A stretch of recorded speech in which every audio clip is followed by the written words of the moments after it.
শুরু করার সময় কেমন যেন লাগে যে আপনাদের পছন্দ হবে কি হবে না, এই টেনশনটা এত বেশি থাকে। যাই হোক, শুরু করছি আপনাদের দোয়ায়। প্রিয় রাসেল ভাই, আশা করি খোদার অশেষ রহমতে ভালোই ছিলেন। জানি ভালো থাকেন, তাই আর জানতে চাইলাম না। আমি ভূত এফএমের একজন নিয়মিত শ্রোতা। অনেকদিন ধরেই আমার ও আমার পরিবারের সাথে ঘটে যাওয়া কিছু ঘটনা শেয়ার করব ভেবে সময় ও সুযোগের অভাবে সেটা হয়ে ওঠে না। ঘটনাগুলো হয়তো খুব ভুতুড়ে না মনে হলেও আমি ও আমার পরিবারের ওপর অনেক বড় দাগ রেখে যাওয়া কিছু স্মৃতি। যাই হোক, কথা না বাড়িয়ে ঘটনা শুরু করা যাক। পূর্বেই বলে রাখা ভালো যে আমাদের পরিবারের সাথে ঘটে যাওয়া এই ঘটনাটা অনেকগুলো দুর্ঘটনার সমষ্টি। যশোর জেলার অভয়নগর থানার নোয়াপাড়া পৌরসভার কোনো এক জায়গায় আমাদের গ্রামের বাসা। আমার বাবা ছোটবেলা থেকেই ছিলেন অনেক সাহসী এবং বেপরোয়া। 1980 সালে আমার বাবা ও আম্মার বিয়ে হয়। ঘটনার শুরু অনেকটা তখন থেকেই। বলে রাখা ভালো, পৈতৃক সূত্রে আমার দাদুর অনেক জায়গা জমি ছিল এবং আমার বাবা বিয়ের পরে দাদুর থেকে কোনো একটা কারণে আলাদা হয়ে যায় এবং দাদুর সীমানার একেবারে শেষের দিকে বাসা তৈরি করেন। যদিও আমার বাবা যখন বাড়ি বানাতে শুরু করেন তখন তার দাদিরা তাকে ওইখানে থাকতে নিষেধ করেন, কারণ জায়গাটা ছিল ভুতুড়ে এবং বিপদসংকুল। কিন্তু বেপরোয়া ও সাহসী হবার কারণে বাবা কারো কথার তোয়াক্কা না করেই সেখানে ঘর তোলেন। আমার দাদার মুখে শুনেছি যে আমাদের বাড়ির সামনে দিয়ে কোনো এক আমলে আগে নদী ছিল এবং আমাদের বাড়ির ওইখানে ছিল শ্মশান ঘাট। আশ্চর্যজনক হলেও সত্য যে এখনো ওখানকার সকল পুকুরগুলো একই সারিতে আছে এবং এরই একইভাবে ভৈরব নদীতে মিশেছে। যাই হোক, ওখানে এক শিমুল গাছ ছিল শুনেছি, যেটা ছিল অনেক বড় এবং পুরনো এবং তার নিচ থেকে নাকি বিভিন্ন সময় বিভিন্ন খাবারের গন্ধ পাওয়া যেত। যাই হোক, বাড়িতে থাকা শুরু করার পর আব্বু এবং আম্মুকে অনেক অদ্ভুত ও ভুতুড়ে ঘটনার সম্মুখীন হতে হয়। যেমন কখনো রাতে বাইরে বেরিয়ে দেখতে পেতেন যে বিশাল সাইজের কোনো একটা বড় ধরনের গরু অনেক উঁচু এবং উঁচু উঁচু মগ ডালের পাতা ভেঙে সে খাচ্ছে। কখনো বা ছায়ামূর্তি রান্নাঘরে মাছ ভাজির সময় জানালা দিয়ে কেউ হয়তোবা চাচ্ছে, ইত্যাদি ঘটনা। এবং এই ঘটনাগুলো অদ্ভুত শোনা গেলেও সত্যি। এবার প্রকৃত ঘটনায় আসি।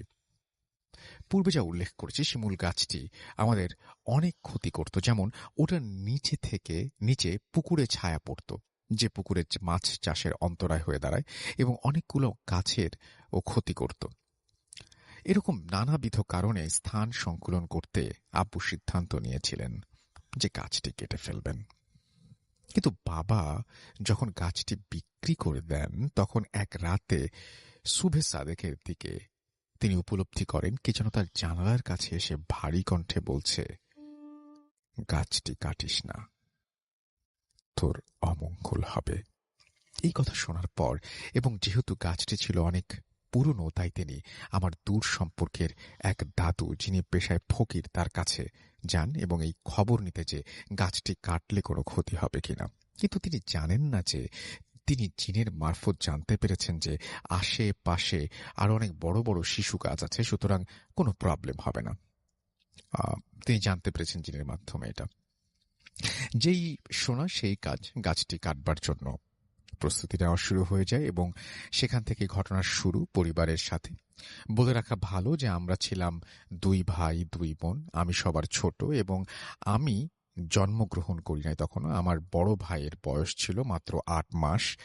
গাছ কাটা মাত্রই আমার বড় ভাই এবং আব্বু মারাত্মক অসুস্থ হয়ে যাওয়া শুরু করেন এবং অনেক কষ্টে সুস্থ হন। কিন্তু ঘটনা এখানেই শেষ হয় না। তখন থেকেই একটার পর একটা ঘটনা ঘটতে থাকে আমাদের পরিবারের সাথে। যেমন ছোট অবস্থায় আমার বড় ভাইয়া একদিন পানিতে পড়ে যায়, যদিও পরে পরিবারের লোকজন তাকে উদ্ধার করে। তারপর একদিন যখন সে মাত্র দাঁড়াতে পারে তখন দেখা যায় সে খেলা করছে আর তার সামনে অনেক বড় একটা সাপ। যদিও তাকে কামড় দেয়নি, কিন্তু পরিবারের লোকজন দেখা মাত্র সাপটি চলে যায় এবং আরেকটু হলে সে কয়েকবার গাছ থেকে পড়ে যায় এরকম একটা অবস্থা, এবং তখন সে বলে যে কে যেন তাকে ধাক্কা দিয়ে গাছ থেকে ফেলে দিয়েছে। আচ্ছা, সে পড়ে যায় গাছ থেকে, এরকমই চলতে থাকে। এরপর ভাইয়ার বয়স যখন 7 বছর হয় তখন আমি জন্মগ্রহণ করি, এবং ছেলেবেলা থেকেই আমিও অদ্ভুত কিছু জিনিস লক্ষ্য করতাম। যেমন আমি অহেতুক ভয় পেতাম, বিশেষ করে আমি একা ঘুমোলেই অদ্ভুত কিছু স্বপ্ন দেখতাম যেখানে আমাকে টেনে নিয়ে যাওয়া হতো। এটা আমি উপলব্ধি করতে পারতাম, কিন্তু আসলে আমি ঘরেই থাকতাম, এবং আমি গভীর রাতে যখনই উঠতাম তখনই কিছু ছায়ামূর্তির আনাগোনা লক্ষ্য করতাম আমাদের চারপাশেই। এই বিষয়টা অনেক ছোটবেলা থেকে দেখতে দেখতে এমন হয়ে গিয়েছিল যে পরবর্তীতে এটিতে আমি ইউজ টু হয়ে যাই, ভয় পেতাম না। আমার ভাইয়া মাদ্রাসায় পড়তেন। যখন তিনি হেফজোখানায় ভর্তি হন, কিছুদিন পরেই ঘটে সব থেকে হৃদয় বিদারক ঘটনা। আমি আর আমার আম্মু তখন ঢাকায় ছিলাম। বাসায় ছিল শুধু আব্বু আর বড় ভাইয়া। গভীর রাতে ভাইয়া একা একা বাইরে যায় প্রাকৃতিক প্রয়োজনে। আমি প্রথম দিকে উল্লেখ করেছিলাম যে শিমুল গাছটি কেটে ফেলা হয়েছে, তার পাশেই বড় একটা শিশু গাছ ছিল। সে তখন দেখে যে কে যেন একটা অবয়ব, অনেক লম্বা শরীর এবং পা ঝুলিয়ে গাছের মগডালে বসে রয়েছে, এবং তার পা উঁচু গাছটির মগডালে হতে মাটি ছুঁয়ে আছে। এটি দেখে ভাইয়া অত্যধিক রকমের ভয় পায়। তখন সে তাড়াহুড়ো করে রুমে ঢুকলো এবং বাবাকে জিজ্ঞেস করে কি হয়েছে। তখন বাবা সবকিছু শোনা মাত্রই সেখানে ছুটে যায় এবং আশেপাশের সব জায়গা ঘুরে দেখায়, কিছু নেই। সে দেখে যে কিছু নেই, এবং তবুও তার ভয় কাটেনি। তারপর অনেক হুজুর, কবিরাজ এবং ডাক্তার দেখানো হয়, কিন্তু ভয় পাওয়ার পর থেকে তার বুকে ব্যথার প্রবলেম হয় এবং সেটা থেকে তার পরিত্রাণ মেলে না। পরবর্তীতে কিছুদিনের মাথায় সামান্য ডায়রিয়া জনিত কারণে ভাইয়া পরলোক গমন করে। ভাইয়া মারা যাবার পর থেকে আমাদের সাথে বিভিন্ন রকমের ঘটনা ঘটতে থাকে, যা ইতোপূর্বে ঘটা ঘটনাগুলো থেকে ভিন্ন। যেমন আমার ভয় পাওয়ার মাত্রা আরো বেড়ে যায়, এবং আমি ঘুমানোর জন্য চোখ বন্ধ করলেই বিভিন্ন রকমের ভয়ঙ্কর জায়গায় চলে যেতাম এবং ভয়ঙ্কর প্রাণীর মুখোমুখি হতাম। আমার এই সমস্যা সমাধানের জন্য অনেক হুজুর, কবিরাজ ও ডাক্তার দেখানো হয়েছিল, এবং যেখানে যে হুজুরের সন্ধান পেয়েছেন আমার বাবা মা, সেখানেই গিয়েছেন। সেখান থেকে তাবিজ আমার কাছে আমার কাছে রেখেছে, কিন্তু কোনো কিছুতেই যেন সমস্যার সমাধান হয় না। একদিন ঘটনা এদিকে এখানেই শেষ নয়। আল্লাহর কাছে অনেক ডাকাডাকির পর একদিন আব্বু স্বপ্ন দেখলেন। কে যেন স্বপ্নে এসে বলল দ্রুত এই বাড়ি ত্যাগ করতে। এখানে বলে রাখা ভালো যে আমার বাবা ছোটবেলা থেকেই 5 ওয়াক্ত নামাজ আদায় করতেন এবং কোনো বড় সমস্যায় পড়ার আগেই কেমন যেন টের পেয়ে যেতেন। এদিকে নতুন বাড়ি বানিয়ে উঠতে একটু কালক্ষেপণ হওয়ায় আমার বাবা ওই একই স্বপ্ন দেখলেন, কিন্তু এবার একটু ভিন্নভাবে।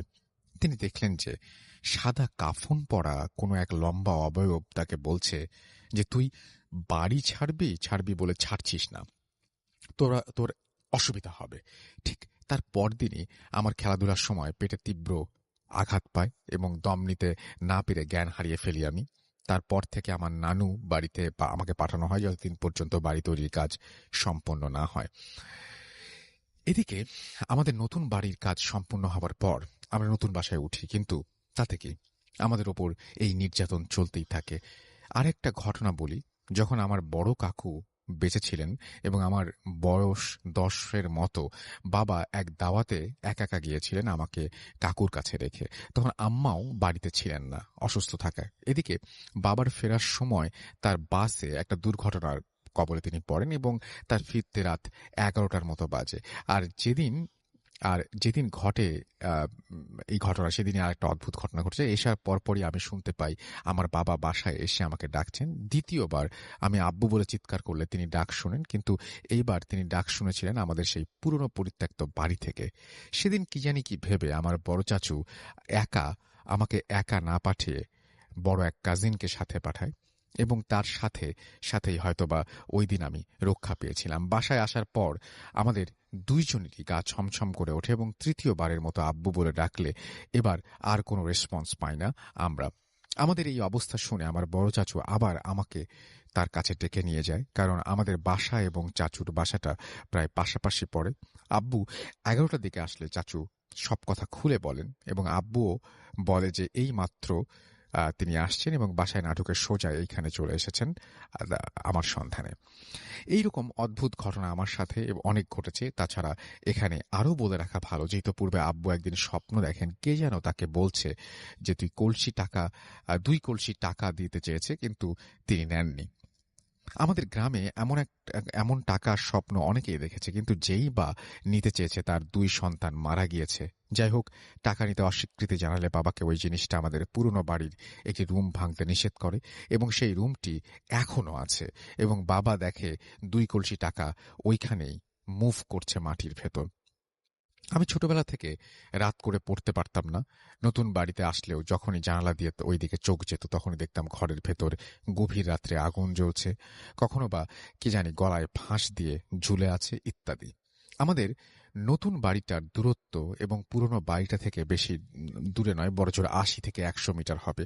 এভাবে অনেক দিন চলার পর আমার বয়স যখন 10 বছর, তখন আমরা আল্লাহর করুণা লাভ করি। আমাদের নোয়াপাড়াতে একজন অনেক বড় পীর ছিলেন যাকে আমার মেজ হুজুর বলে আমরা চিনতাম। তিনি একদিন আমাদের একজনের ওপরে ভর করা জিন ছাড়াতে আমাদের বাসায় পাশে আসেন এবং আমার বাবা তাকে নিয়ে আসেন।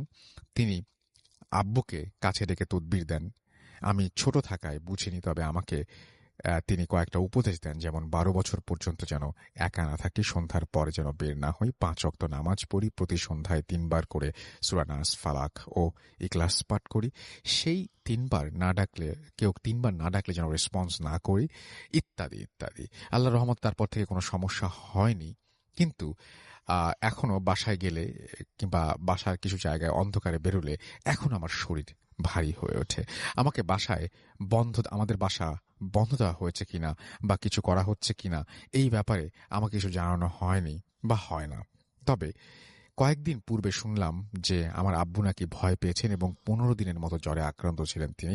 এখন আল্লাহর রহমতে সুস্থ আছেন, যেটাও আমাকে জানানো হয়নি এবং বাসার বাইরে থাকি বলে জানতেও পারি না। পরিশেষে আমার জন্য দোয়া করবেন, আল্লাহ যেন ভালোভাবে বাঁচার তৌফিক দেন এবং পড়াশোনা প্রজেক্টের চাপে স্টুডিওতে এসে ঘটনা শেয়ার করতে আমার সমস্যা আছে এবং ঘটনাটি আমার সাথে পুরনো বাড়ির কিছু ছবিও তিনি পাঠিয়েছেন এবং সেই ছবিগুলো আমি দেখেছি।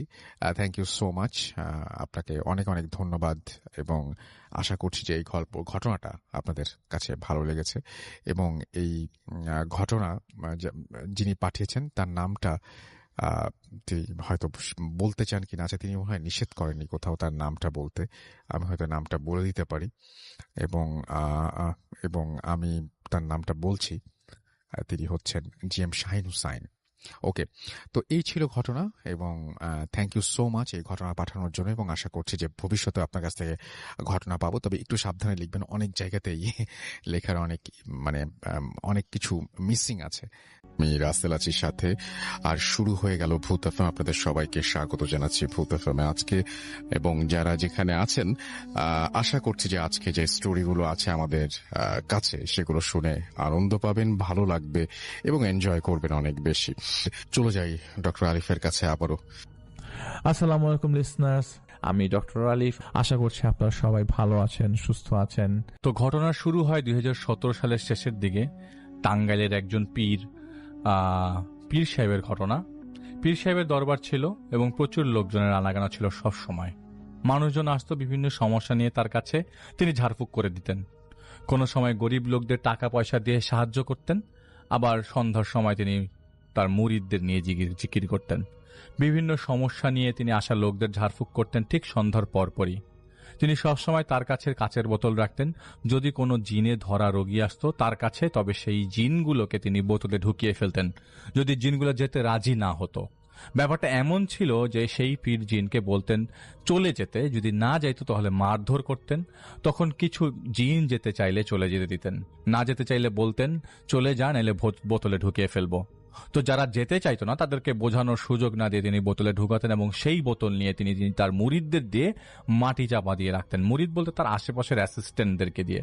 যেহেতু তিনি জিনকে বন্দি করেছেন, তাই সেই জিনের আত্মীয় স্বজনরা যেন সেই পীর বা পীরের পরিবারের কোনো ক্ষতি করতে না পারে, সেজন্য তিনি প্রতিদিন 8টা করে তাবিজ তার বাড়ির চারিপাশে পুঁতে দিতেন তার মুরিদদেরকে নিয়ে। এটি তিনি প্রতিদিন করতেন, কারণ তিনি খুব ভালো করেই জানতেন বন্দি জিনদের জন্য অন্যান্য জিনেরা হামলা করতে পারে। এতে পরিবারের আর পরিবারের ক্ষতি হতে পারে, এবং সেজন্যই সে প্রতিদিন তার বাড়িতে তাবিজ পুঁতে দিতেন যাতে কোনো ধরনের জিন প্রবেশ করতে না পারে। এভাবে উনি ওনার কাজ চালিয়ে যেতে লাগলেন। একদিন ওনার একজন মুরিদ, যিনি সব সময় ঝাড়ফুঁকের কাজে পীরকে সাহায্য করতেন, তিনি ঘুমের মধ্যেই মারা যান। তাকে গোসল দেন পীর সাহেব নিজেই, এবং তিনি লক্ষ্য করেন তার সেই মুরিদের পুরো শরীর কেমন যেন নরম।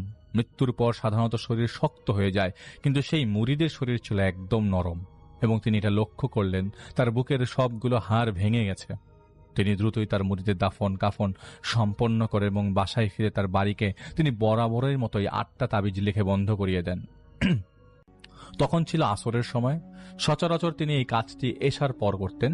সেদিন রাতে পীর সাহেব স্বপ্নে দেখেন যে তার মুরিদের লাশ কবর থেকে উঠিয়ে শিয়াল কুকুর টেনে তুলে ফেলেছে, এবং তার বাড়ির উঠানে সেই লাশ এনে ফেলে রাখা হয়েছে। এটা দেখে তার ঘুম ভেঙে যায়, এবং তিনি শুনতে পান তার সেই মৃত মুরিদ তাকে ডাকছে। যেহেতু তিনি জানতেন এটা জিনদের শয়তানি, তাই তিনি তখনই একটা লাঠি নিয়ে বের হন, এবং বের হয়ে তিনি দেখতে পেলেন তার বাড়ির উঠানের সামনে সেই মৃত মুরিদ দাঁড়িয়ে আছে। তিনি বলতে লাগলেন, খবিশের বাচ্চা, তোর এত বড় সাহস, আমার বাড়িতে আমার জমিনে দাঁড়িয়ে আছিস, এখনই চলে যা, নইলে আগে তোকে বেঁধে মারবো, তারপর তোকে বোতলে ভরে মাটিতে পুঁতে রাখবো। তার কথা শুনে সেই মুরিদের রূপ নেয়া জিন বলে, আয়, আমাকে ধর, তোর যদি সাহস থাকে তবে আমাকে পারলে ধর। এটা শুনে সেই পীর লাঠে উঁচিয়ে তাকে মারতে যাবে, ঠিক তখনই সেই পীর মাটিতে পড়ে যান। তিনি অনুভব করতে লাগলেন তার ডান পায়ের বোধ শক্তি হারিয়ে গেছে, তাই তিনি কোনোভাবে ওঠার চেষ্টা করছেন, কিন্তু পারছিলেন না। তিনি দোয়া তো পাঠ পড়তে পারছিলেনই না পারছিলেন কাউকে ডাকতে। তখন সেই মুরিদের রূপ নেয়া জিন তার কাছে আসে, তার কানের কাছে এসে বলতে থাকে, তোর বাহাদুরির দিন শেষ, দেখ তোকে আর তোর সাথীদেরকে কি করি। এটা বলার পর সেই জিন তার উপর অজস্র ছোট ছোট সাপ ফেলে দিয়ে চলে যায়। সাপগুলো তাকে কামড়াতে থাকে। সেই সাপের কামড়ে চিৎকার করতে লাগলেন তিনি। পাশে তার মুরিদরা স্থায়ীভাবে থাকতো, যারা তারা জিন ছাড়ানো বা ঝাড়ফুঁকে সাহায্য করত। তারা সেই পীরের চিৎকার শুনে সেখানে এসে পীরকে মাটিতে গড়াগড়ি করতে দেখে। পীরকে তারা উদ্ধার করে এবং ঘরে নিয়ে যায়। সেই রাত পোহানোর পর পীর সাহেব বুঝতে পারলেন তার 2 পা অবশ হয়ে গেছে। এদিকে সকালে খবর আসে তার আরেক মুরিদ মারা গেছেন। এই কথা শোনার পর পীর সাহেব বুঝতে পারলেন কোনো একটা সমস্যা শুরু হয়েছে। তারা দুইজনই খুব কাছের মানুষ ছিল, এবং দুইজনই গত 2 দিনে মারা গেল। গতরাতে তার সাথে এমন একটা ঘটনা ঘটে গেল, আর এখন তো 2 পা অবশ। অবশ্যই কোনো জিন তার ক্ষতি করতে চাচ্ছে। তাই তিনি প্রতিদিন যেভাবে 8টা তাবিজ বাড়ির 8 দিকে পুঁতে দিতেন, সেভাবে তিনি তাবিজ পুঁতে দিলেন মুরিদদের দিয়ে।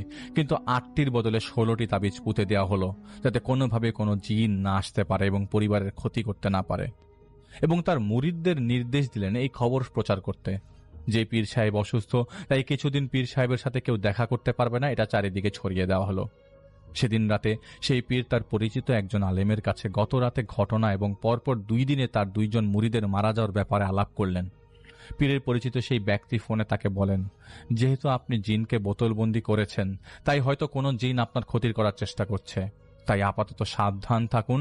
এবং যেহেতু গত রাতে আপনি না বুঝে বাইরে গিয়ে সেই জিনের মুখোমুখি হয়েছিলেন, তাই সেই সুযোগে আপনার উপর সে জাদু করেছে। পীরের পরিচিত সে আলেম তাকে ফোনে কিছু তদবির শিখিয়ে দেয় এবং পরামর্শ দেয় তার পরিবারের কেউ যেন বাইরে চলাফেরা একা একা না করে। কিন্তু সেদিন রাতটাই ছিল বিভীষিকাময়। সেদিন রাতে পীর সেই আলেমের পরামর্শ মোতাবেক আমল করা শুরু করে দেয় এবং আমল করে ঘুমিয়ে গেলেন। উনি ঘুমিয়েছিলেন, হঠাৎ করে কিছু তাকে বিছানা সহ এক পাশ কাত করে ফেলে দেয় এবং তিনি বিছানার নিচে চাপা পড়ে যান। তিনি শুনতে পান তার ছোট মেয়ে, ছোট ছেলে, তার স্ত্রী, বড় মেয়ে, মেয়ের জামাই প্রচন্ড আর্তনাদ করছে। তিনি নিজেও চিৎকার করছিলেন।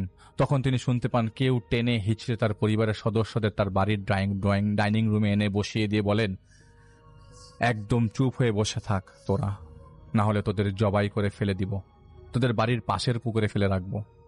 তখন পীর বলছিলেন, আমাকে পারলে মার, আমাকে আটকে রেখে আমার পরিবারকে ভয় দেখাচ্ছিস, পারলে আয়। পীর এটা বলার সাথে সাথে তার উপর থাকা বিছানাটা কেউ সরিয়ে ফেলে এবং পীরকে উপরে টেনে তুলে ঘাড় ধরে এবং তাকে নিয়ে যায় ডাইনিং রুমে।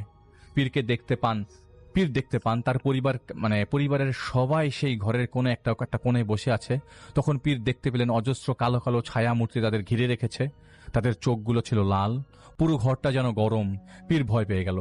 তিনি তার পরিবার সবাইকে ডাকলেন, কিন্তু কেউ ডাকে সাড়া দিল না।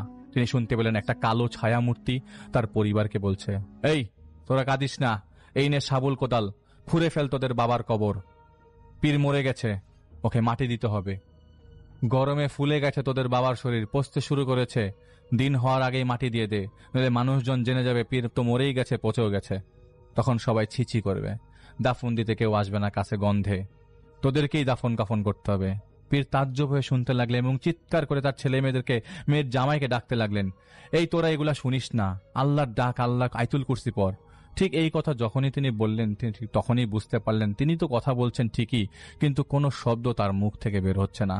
তিনি দেখলেন তার কিশোর ছেলে এবং মেয়ের জামাই সেই জিনদের দেওয়া শাবল কোদাল দিয়ে সেখানে ডাইনিং রুমের পাকা ফ্লোরেই কবর খুঁজছে। তিনি দেখলেন যারা কবর খুঁড়ছে তারা শাবল বা কোদাল দিয়ে না করে হাত দিয়েই কবর খুঁড়ছে। আর পীর শুনতে পাচ্ছিলেন কালেমা শাহাদাত পড়ছে সেই সকল ছায়ামূর্তিগুলো। তিনি দেখলেন তাকে 4টি ছায়ামূর্তি তাদের কাঁধে তুলে নিল। তারা তাকে সদ্য খোঁড়া সেই কবরে শুইয়ে দিল। পীর দেখতে পাচ্ছিলেন, শুনতে পাচ্ছিলেন, কিন্তু কিছু করতে পারছিলেন না। তিনি মনে মনে সূরা ইয়াসিন পড়তে লাগলেন, কিন্তু তিনি শুনতে পেলেন সেই ছায়ামূর্তিগুলোর মধ্যে একজন বলল, তুই যত কিছুই করিস না কেন, আজ তুই বাঁচতে পারবি না। তখন তিনি দেখলেন একটা বেজি সেই ছায়ামূর্তি পীরের বুকের উপর ছেড়ে দেয়। পীর দেখতে লাগলেন সেই ছায়ামূর্তিগুলো এবং তার পরিবারের সবাই তার উপর মাটি ছিটাচ্ছে। তার কোমর অবধি মাটি চাপা পড়ে যায়। তখন সেই বেজিটা পীরের হাতে কামড় দিয়ে দিল। কিছুক্ষণ পর তিনি জ্ঞান হারিয়ে ফেলেন। জ্ঞান ফেরার পর তিনি দেখতে পেলেন তার চারপাশে অনেক লোকজন। তিনি দেখতে পেলেন পরিবারের সবাই ভালো আছে। তখন তিনি তার একজন মুরিদকে ডাকলেন, কিন্তু শব্দ বের হলো না। তিনি অনেক চেষ্টা করলেন, কোনো শব্দ বের হলো না তার মুখ দিয়ে। উ উ আয়ের মতো যেভাবে বোবারা শব্দ করে কথা বলার জন্য ইশারা করেন, ঠিক সেভাবেই শব্দ বের হচ্ছিল তার মুখ দিয়ে। তিনি ইশারা দিয়ে সবাইকে ঘর ত্যাগ করতে বললেন। তারপর মেয়ের জামাইকে লিখে বলেন যে তিনি কথা বলার শক্তি হারিয়ে ফেলেছেন। পীর তার পরিচিত আলেমকে ফোন দিয়ে তার অবস্থা সম্বন্ধে অবহিত করেন এবং তিনি যেন দ্রুতই সেখানে চলে আসেন, কেননা পীর সাহেবের অবস্থা ভালো না। সেদিন বিকেলে পীরের পরিচিত সেই আলেম আসেন। এসে দেখতে পান পীর শুয়ে আছেন, তার হাতে 2 ধরনের ব্যান্ডেজ করা। সেই আলেম এসে জানতে চান কি হয়েছিল সেদিন রাতে। তখন পীর লিখে কিছু বলবেন তার আগেই তার মেয়ের জামাই বলা শুরু করে আরেক ঘটনা। আসলে সেই রাতে পীরের সাথে যে ঘটনা ঘটেছে এবং পীরের পরিবারের সাথে যে ঘটনা ঘটেছে সেটা আরেকটা, যেটা পীর তার মেয়ের জামাইয়ের মুখে শুনে অবাক হয়ে যান যখন তার মেয়ের জামাই সে আলেমকে অন্য ঘটনা বলতে শুরু করেন। মেয়ের জামাই সে আলেমকে বলে, রাতে আব্বা ঘুমাইছিলেন, হঠাৎ করে দেখলাম তিনি ঘুম থেকে ওঠেন। উঠে তিনি আর তার স্ত্রীকে ঘর থেকে বের হয়ে যেতে বলেন। বলতে লাগলেন, বের হয়ে যা তোরা এই বাড়ি থেকে, তোরা যদি বাঁচতে চাস বের হয়ে যা, ঘোর বিপদ হবে নইলে। আমাকেও যেতে দিবে না ওরা আমাকে জ্যান্ত পুঁতে ফেলবে বলে তিনি এক হাত দিয়ে তার বিছানাটা উল্টে ফেলে। এই ঘটনা দেখে তার স্ত্রী মেয়ের জামাইকে ডেকে নিয়ে আসে। এসে দেখে পীর কোন ঘরে পীরের ঘরে এক কোণে বসে বিড়বিড় করে বলছে, না তোর আয়তু কুরসি পর আর বের হয়ে যা, না হলে তোদের মেরে ফেলবে। আর পীরের আশেপাশে অনেকগুলো কালো ছায়া ঘুরছে। তারপর তারা দেখেন পীর দাঁড়িয়ে গেছেন। হঠাৎ করে তিনি দাঁড়িয়ে গেলেন, অথচ সেদিন তার 2 পায়ের বোধশক্তি হারিয়ে ফেলেছিলেন। পীরের মাথা বাম কাত হয়ে ঝুঁকে রইল এবং সেই অবস্থায় অনেকটা ভারসাম্যহীনভাবে তিনি ডাইনিং ঘরে যান, ফ্লোরে বসে পড়েন এবং কালেমা শাহাদাত পড়তে পড়তে নিজের হাত দিয়ে ঢালাই দেওয়া ফ্লোর খুঁড়তে শুরু করেন। তা দেখে মেয়ের জামাইরা তাকে ধরতে গেলে তিনি মেয়ের জামাইয়ের দিকে চোখ তুলে তাকালেন। জামাই দেখলেন পীরের চোখগুলো সম্পূর্ণ কালো। তা দেখে পীরের ছোট ছেলে তাদের বাড়িতে থাকা অন্যান্য মুরিদদের ডেকে নিয়ে আসেন। তারা এসে দেখে তিনি তার হাত দিয়ে অনেকখানি ঢালাই দেওয়া ফ্লোর খুঁড়ে ফেলেছেন। তার হাত রক্তাক্ত। তিনি মাটি খুঁড়ছিলেন এবং তার উপরে সেই মাটিগুলো ফেলছিলেন, তার নিজের উপরে মাটিগুলো ফেলছিল। পীরের মুরিদরা তখন দোয়া দুরূদ পড়ছিল জোরে জোরে এবং বেশ কয়েকজন সাহস করে তাকে ধরে ফেলে। তাকে ধরা মাত্রই তিনি তার ডান হাতে কামড় দিয়ে বেশ হয়ে পড়ে যান। পরে তাকে পরিষ্কার করে বিছানায় নেওয়া হয়। সবকিছু শুনে সেই আলেম পীরকে বলে, পীর সাহেব, আগেও বারবার মানা করেছিলাম আপনাকে, এই বোতলে জিন আটকানো থামান। মেইন সমস্যা এখানেই। মনে করে দেখেন তো গত 2-3 মাসে আপনি এমন কোন জিনকে বোতলবন্দি করেছিলেন কিনা যার খুব পাওয়ারফুল? পীর ইশারায় দিয়ে বোঝান যে তার কিছুই মনে নাই। সেই রাতে সেই পীর আলেম পীরকে বসায়, তার উপরে প্রভাব থাকা জিনকে ডেকে আনবেন সমস্যা জানার জন্য। জিনকে ডাকার প্রক্রিয়া শুরু হয় এবং 1 মিনিটের মধ্যে পুরো বাড়িতে তাণ্ডব শুরু হয়ে যায়। দরজা জানালায় সপাটে লাথি মারার শব্দ, পশু পাখির শব্দ, বাতাসের শব্দ, হাড়ি পাতিল ছুঁড়ে মারার শব্দ, এবং সেই পীর তখন ভারী গলায় অট্ট হাসি দিয়ে শুরু করতে থাকে। সে আলেম দোয়া দরুদ পড়তে লাগলেন, কিন্তু কিছুতেই কাজ হচ্ছিল না। সে আলিমকে পীরের উপর ভর করা জিন বলতে লাগলেন, দেখলাম তোর ছেলেটা ভারতের দেওবন্দে পড়ালেখা করছে। এরপর ফিসফিসে সে আলেমকে বলে, তোর ছেলেকে ছাদ থেকে ফেলে দিলে কেমন হবে বলতো? ফেলে দেই? যদি ছেলেকে বাঁচাতে চাস তবে এখান থেকে চলে যা, পীরকে আমরাই মেরে ফেলবো। এই দেখে তার প্রমাণ এই দেখ তার প্রমাণ। সেই বলেই পীরের এক হাত দিয়ে তার নিজের একটা চোখ উপড়ে ফেলে তা হাতে নিয়ে সে আলেমের দিকে বাড়িয়ে দেয়, বলে ধর নিয়ে যা প্রমাণ, কেউ যদি আসিস ওকে বাঁচাতে পীরকে, তবে ওর শরীরের এক একটা অংশ এভাবে কেটে কেটে পাঠাবো। এত কিছু দেখে সে আলেম সেখান থেকে পালিয়ে যায় এবং পীর তার উপড়ানো চোখ হাতে নিয়ে তার পরিবারের সদস্যদের দেখাতে লাগে এবং বলতে লাগলেন চলে যা, তোদেরও এই হাল হবে। তখন সেই রাতে তার পরিবারের বাড়ি থেকে বের হয়ে যায়। এদিকে পীরের হুঁশ ফিরে আসে। হুঁশ আসার পর তিনি দেখলেন পুরো বাড়িতে তিনি একা, আর তার সামনে তার পরিবারের সবার লাশ পড়ে আছে। একটা ছায়ামূর্তি তাকে বলে, তুই নিজের হাতে এদের মেরেছিস, এখন এদের দাফন করতে হবে। পীরের মাথায় কিছু কাজ করছিল না। তিনি দেখতে লাগলেন তার পরিবারের সদস্যদের লাশ কবরে নামানো হয়েছে, আর তিনি তা দেখে উনি দৌড় দিয়ে সেই ঘর থেকে বেরিয়ে যান। বাইরে বেরিয়ে তিনি দেখতে পান অসংখ্য ছায়ামূর্তি দাঁড়িয়ে আছে। তিনি বেহুশ হয়ে পড়ে যান। তার ঘুম ভেঙে যায়। তিনি নিজেকে আবিষ্কার করেন তার এক মুরিদের বাড়িতে। তিনি দেখলেন তিনি এখন কথা বলতে পারছেন, হাঁটতে পারছেন, সবকিছু করতে পারছেন। তিনি অস্বস্ত হন তার পরিবারকে, তার পরিবার সুস্থ দেখে। তিনি সবকিছু বলেন তিনি গত 2 রাতে যা যা দেখেছেন। সেদিন তিনি বিশ্রাম নিচ্ছিলেন। বিকেলের দিকে তার ছোট ছেলে হঠাৎ একটা গাছের নিজের মাথা নিজে বাড়ি মারছিল এবং চিৎকার করে বলছিল, পীরের বাচ্চা, তুই যদি ফিরে না আসিস আজ এখানে এভাবেই তোর ছেলেকে মেরে ফেলবো। এই বলতে থাকে এবং সেই গাছের নিচে নিজের মাথা নিজেই বাড়ি মারতে থাকে এবং রক্তাক্তকর অবস্থা। অনেক তাকে টেনে সেখান থেকে সরিয়ে আটকে রাখে। পীর এসে দোয়া দুরুদ পড়তে থাকে তার ছেলের উপর। পীর তখন সুস্থ, হাঁটতে পারছে, সবকিছু করতে পারছে, কিন্তু তখনই ছেলেটার খিঁচুনি শুরু হয়, মুখ দিয়ে ফেনা আসতে শুরু হয়। তা দেখে পীর তার ছেলেকে জড়িয়ে ধরে বলে, কি চাস তোরা? আমার ছেলেকে ফেরত দে, বল কি চাস? তখন ছেলের ভেতর থেকে জিন বলে ওঠে, তোর বাড়িতে তুই ফিরে আয়, যদি ফিরে আসিস তাহলে তোর ছেলেকে ছেড়ে দিব। উনি ছেলেকে বাঁচানোর জন্য বলেন, আমি যাব। এটা বলার পর জিন তার ছেলেকে ছেড়ে দেয়। পীর ঢাকার এক হুজুরের কাছে তার মেয়ের জামাইকে পাঠিয়ে দেন এবং ফোন দিয়ে তার সমস্যার কথা বলেন এবং সাহায্য চান। পীর বুকে কোরআন ঝুলিয়ে আল্লাহর নাম নিয়ে সেই বাড়িতে ফেরত যান, তার নিজ বাড়িতে। কোরআন সাথে থাকার কারণে জিনগুলো কিছু করতে পারেনি তার। তিনি জিজ্ঞেস করেন, কি চাস তোরা? কেন আমার কাছে এমন করছিস? কেন এরকম করছিস আমার সাথে? আমি যদি তোর কারোর কোন আত্মীয়কে বন্দী করে থাকি তাহলে বল, আমি ছেড়ে দিব তাকে। আমার বাড়ি ছেড়ে চলে যা। সেই জিনরা তাকে বলে, এইখানে একটা কবর তুই খুঁড়বি যতদিন লাগে, যদি না খুঁড়িস তবে তোর ছেলে মেয়েদের কবর খুঁড়তে হবে। উনি বললেন, কবর কেন খুঁড়ব? সেই জিনরা বলে, আমাদের অনেক ক্ষতি করেছিস তুই, আমরা তোকে শাস্তি দিব। তোর শাস্তি ছিল নিজের হাতে নিজের কবর খুঁড়বি, তারপর যেদিন মরে যাবি সেদিন এখানে তোকে মাটি দিব। এইটাই তোর শাস্তি, কেউ তোকে বাঁচাতে পারবে না। সেদিন থেকে সেই পীর সেই বাড়িতেই থাকতেন, একা থাকতেন এবং প্রতিদিন খালি হাতে সেই জিনদের কথা মতো ঘরের মধ্যে কবর খুঁড়তেন যতটুকু পারতেন। এর মধ্যে তার মেয়ের জামাই বেশ কয়েকজনকে এনেছিল এবং সমস্যার সমাধান করতে, কিন্তু তারা বাড়িতে প্রবেশই করতে পারেনি জিনদের কারণে। 1 মাস চলে যায় এভাবে। এদিকে পীরের গ্রামের সবাই জেনে যায় এই ঘটনা ধীরে ধীরে। কেউ যদি সেই বাড়ির ভেতর যায় তার গায়ে বিভিন্ন রকমের ব্যাঙ তাদের শরীরে এসে পড়তো। ছোট ছোট বিভিন্ন রকমের সাপ তাদেরকে কেউ ছুঁড়ে মারত। তাই পীর সাহেব বাইরে দাঁড়িয়ে থাকতেন এবং তার মুরিদরা এসে তাদেরকে খাবার দিয়ে চলে যেত। যেহেতু তিনি একাই থাকছেন, তার সাথে প্রতিটা রাতে সেই জিনরা অত্যাচার চালাতো এবং তাকে দিয়েই তার কবর খোঁড়ানোর কাজ করে যাচ্ছিল খালি হাতে। সেই গ্রামের একজন লোক জাহিদ ভাইয়ের ব্যাপারে জানত এবং জাহিদ ভাইয়ের সাথে সেই পীরের মেয়ের জামাইয়ের যোগাযোগ করিয়ে দেয়। তো জাহিদ ভাইয়ের সাথে তার মেয়ের জামাই দেখা করেন এবং সবকিছু শেয়ার করেন। জাহিদ ভাই সবকিছু শুনে আন্দাজ করে নেয়, যেহেতু তিনি জিন বোতলে বন্দি করতেন, তাই হয়তো অন্যান্য জিনেরা যোগসাজশে তার উপর প্রতিশোধ নিচ্ছে। রাতে জাহিদ ভাই আমির সাহেবকে পীরের নাম ঠিকানা দেয় এবং জাহিদ ভাই জিনকে এবং সবকিছু খুলে বলে, উনি অপেক্ষা করতে বলে চলে যান। প্রথম কথাটি হলো, জ্ঞান অনেক সময় জ্ঞানী ব্যক্তিকে অহংকারীতে পরিণত করতে পারে। সে না জানি কত বছর যাবত এভাবে বোতলে জিন বন্দির কাজ করে এসছে, তা সে নিজেই বলতে পারবে।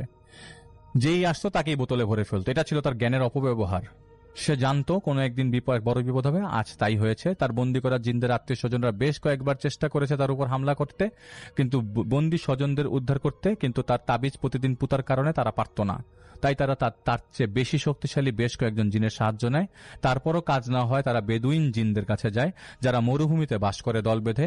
আরবের বেদুইনরা যেমন বিভ্রান্ত এবং আক্রমণাত্মক ছিল, এরাও তেমন স্বভাবের। তাদের মধ্যে যারা প্রবীণ তারা অনেক আক্রমণাত্মক এবং শক্তিশালী, তার মায়া জাদু জানত। সেই বন্দী জিনদের আত্মীয়রা তাদের সাথে চুক্তি করে এখানে তাদেরকে নিয়ে এসেছে। সেই বেদুইনরা তার 2 জন ঘনিষ্ঠ বন্ধুকে ঘুমের মধ্যে ভয় দেখিয়ে মেরে ফেলেছে। তার আগে তারা জেনে গিয়ে নিয়েছিল কোথায় কোথায় সেই বোতলগুলো পোতা আছে। তারা সব জায়গার বোতল তুলে ফেলতে পারলেও কিছু বোতল তুলতে পারেনি, যেই বোতলগুলো তাদের ঘরের মাঝখানে কোথাও পোতা আছে। যে কোনো কারণে তারা তুলতে না পেরে পীরকে এখন জোর করিয়ে সেই বোতলগুলো উদ্ধার করার চেষ্টা করছে। আর পীর এবং পীরের পরিবারের সাথে যা হয়েছিল আসলে তা ছিল মায়াজাল। তারা তাদের চোখে জাদু করে এক একজনকে এক একটি দেখাচ্ছিল। তারা যদি চায় আমরা তাদের সাহায্য করব এবং যা করার দ্রুত করতে হবে আমির সাহেব অপেক্ষা করতে বলেন। এবং জাহিদ ভাই তখনই তার মেয়ের জামাইকে সবকিছু বলে ফোনে, এবং তারা নিজেরাই আলাপ আলোচনা করে রাজি হয়। ওকে, এবং কিছু বিষয় এখানে আমি মেনশন করছি না, যেসব জিনিসগুলা মেনশন না করার মতোই আর কি।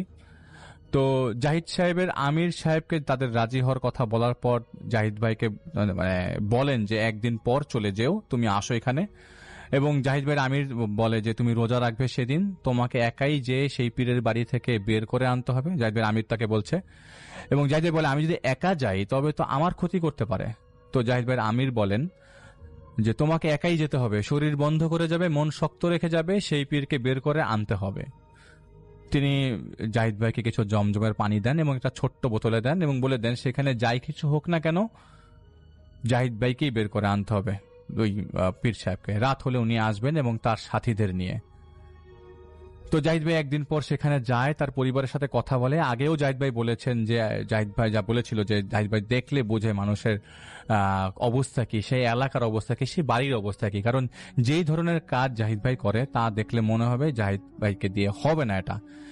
হঠাৎ করে একটা ধাক্কা লাগে, সেই ধাক্কাটা তারা খায় জাহিদ ভাইকে দেখে, এবং তারা কিছুটা কানাঘুষা করছিল জাহিদ ভাইকে নিয়ে, যাতে জাহিদ ভাই তাদের চেহারা দেখেই বুঝতে পারে যে ঘটনা খারাপ এই জায়গায়। এবং জাহিদ ভাই তাদের চেহারা দেখে বুঝতে পারছিল যে তারা বুঝে গেছে জাহিদ ভাই এখানে আসছে এবং জিনিসটা খারাপ হতে পারে। তো জাহিদ ভাই আমির সাহেবের কথা মতো পীরের এক মুরিদের সাহায্য নিয়ে সেই বাড়ির সামনে যে দাঁড়ায়। সত্যি বলতে মনে মনে ভয় লাগছিল না জাহিদ ভাইয়ের, কেমন কোনো জিনিসের মুখোমুখি যে এর আগে হয়েছিল এটাতে কেমন একটা ভয় লাগছিল না। জাহিদ ভাই শরীর বন্ধ করে সেই বাড়িতে ঢোকে, দেখতে পায় ঘর ভর্তি ব্যাঙ এদিক ওদিক লাফাচ্ছে। বিকেলের আলোতে অন্ধকার লাগছিল। জাহিদ ভাই কিছু শব্দ শুনতে পায় গুনগুনানোর।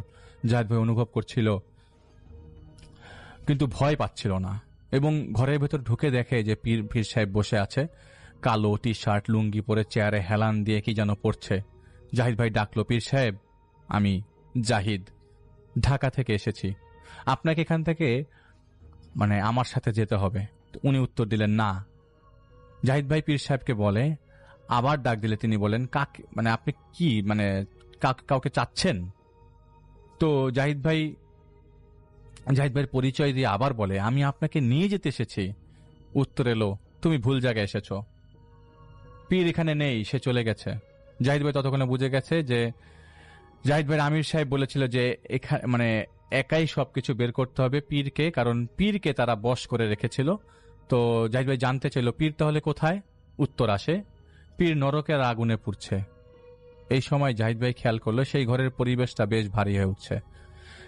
জাহিদ ভাই তার কাছে যেয়ে দেখতে পায় অনেক বড় একটা গর্ত খুঁড়ে রাখা, আর অন্ধকারে বুঝাই যাচ্ছিল না গর্তটা, এবং কিছুই বোঝা যাচ্ছিল না আশেপাশে। ভাই দেখতে পেল অনেকগুলো কালো কাপড় পরা জিনরা জাহিদ ভাইকে ঘিরে রেখেছে। জাহিদ ভাই ভয় পেল, এখন আস্তে আস্তে ভয় পাচ্ছে, কিন্তু সাহস তখনও হারায়নি, শরীরে মনে একটা জোর পাচ্ছিল। তখন জাহিদ ভাই চোখ বন্ধ করে সেই ঘর থেকে বের হয়ে বাড়ির উঠানে এসে দাঁড়ায়, এবং আচমকা জাহিদ ভাই পুরো বাড়ির চারিপাশটা বন্ধ করে দেয় জমজমের পানি ছিটিয়ে, এবং পকেট থেকে একটা রিং বের করে জাহিদ ভাইয়ের হাতের আঙ্গুলে পরে। এই রিং জাহিদ ভাই তখন হাতে পরে যখন তার কাছে মনে হয় এটা জাহিদ ভাইয়ের পরা দরকার। তখন জাহিদ ভাই চিৎকার করে তাদের নমরুদের ফেরাউনের পরিণতির কথা বলতে থাকে। পীরকে জাহিদ ভাই ধরে হাতের রিং তার কপালে চেপে ধরে এবং সূরা একটা কিছু আয়াত পড়তে থাকে, এবং টেনে হিচড়ে সেই বাড়ি থেকে বের করে নিয়ে আসে। যখন তাকে বের করে আনে তখন অসংখ্য ব্যাঙ সাপ জাহিদ ভাইয়ের উপরে এসে পড়তে থাকে। অনেক কান্না চিৎকারের শব্দ জাহিদ ভাই শুনতে পাচ্ছিল, এমনকি দানবীয় বিভিন্ন কথা। শব্দগুলো জাহিদ ভাইয়ের কানে আসলো। আল্লাহর উপর ভরসা রেখে তাকে বের করার পর জাহিদ ভাই সেই বেদুইন জিনদের উদ্দেশ্য করে বলে, আর কিছুক্ষণ পর আসবো আমি আবার ফিরে, অপেক্ষা করো। আর তখন জাহিদ ভাই দেখতে পাচ্ছিল সেই বাড়ির ঘরের দরজা জানালায় কালো কাপড় দিয়ে মাথা ঢেকে রাখা অসংখ্য জিনকে তার লানত করছিল জাহিদ ভাইকে এবং হুমকি দিচ্ছিল। তাদের মধ্যে একজনের চোখে চোখ পড়ে যায় জাহিদ ভাইয়ের, সেই চাহনির ব্যাখ্যা দেওয়া জাহিদ ভাইয়ের পক্ষে সম্ভব না। জাহিদ ভাই পীরের হুঁশ ফিরিয়ে নিয়ে আসে এবং তাকে নিয়ে সেখান থেকে চলে আসে। এখানে অনেক কথা ছিল যা প্রাসঙ্গিক না, জাহিদ ভাই সেগুলি লেখেনি। মাগরিবের পর জাহিদ ভাইয়ের আমির সাহেব দূর থেকে ইশারা দিয়ে জাহিদ ভাই সেই বাড়িতে যেতে বলে। জাহিদ ভাই সেই বাড়ির সামনে দাঁড়িয়ে থাকে এবং এই সময় অনেক কিছু হাড়ি পাতিল বাসন গ্লাস জাহিদ ভাইয়ের দিকে ছুঁড়ে মারছিল কে যেন এবং লানত করছিল, অভিশাপ দিচ্ছিল, বদ দোয়া দিচ্ছিল। এটা আরবের লোকদের স্বভাব ছিল, এখনো আছে। তারা যা যা ছুঁড়ে মারছিল তা জাহিদ ভাইয়ের কাছে এসে পড়ছিল। বিরক্ত হয়ে জাহিদ ভাই একটা মাটির ঢিল ছুঁড়ে মারে সেই বাড়ির ঘরের দিকে, আর তখনই সেই বেদুইনরা ছোড়াছুরি থামিয়ে দেয়। কিছুক্ষণ পর জাহিদ ভাইয়ের আমির সাহেব আসেন সেখানে। তার সাথে ছিলেন বেশ কয়েকজন সাথী, মানে জাহিদ ভাই আমিরের সাথী আর কি।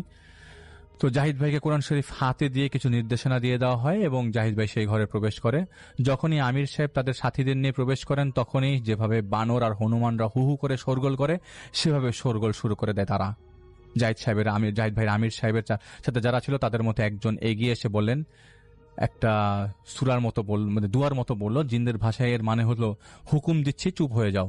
কিছুক্ষণ পর সব চুপ হয়ে গেল এবং জাহিদ ভাই কোরআন থেকে একটা সূরা পরে ধীরে ধীরে পড়তে লাগলো এবং শুনলো যে জাহিদ ভাই আমির সাহেবকে বলতে তাদের নেতাকে ডাকতে, এবং সেই নেতা যেখানে আসে কালো কাপড়ের মাথায় ঢাকা।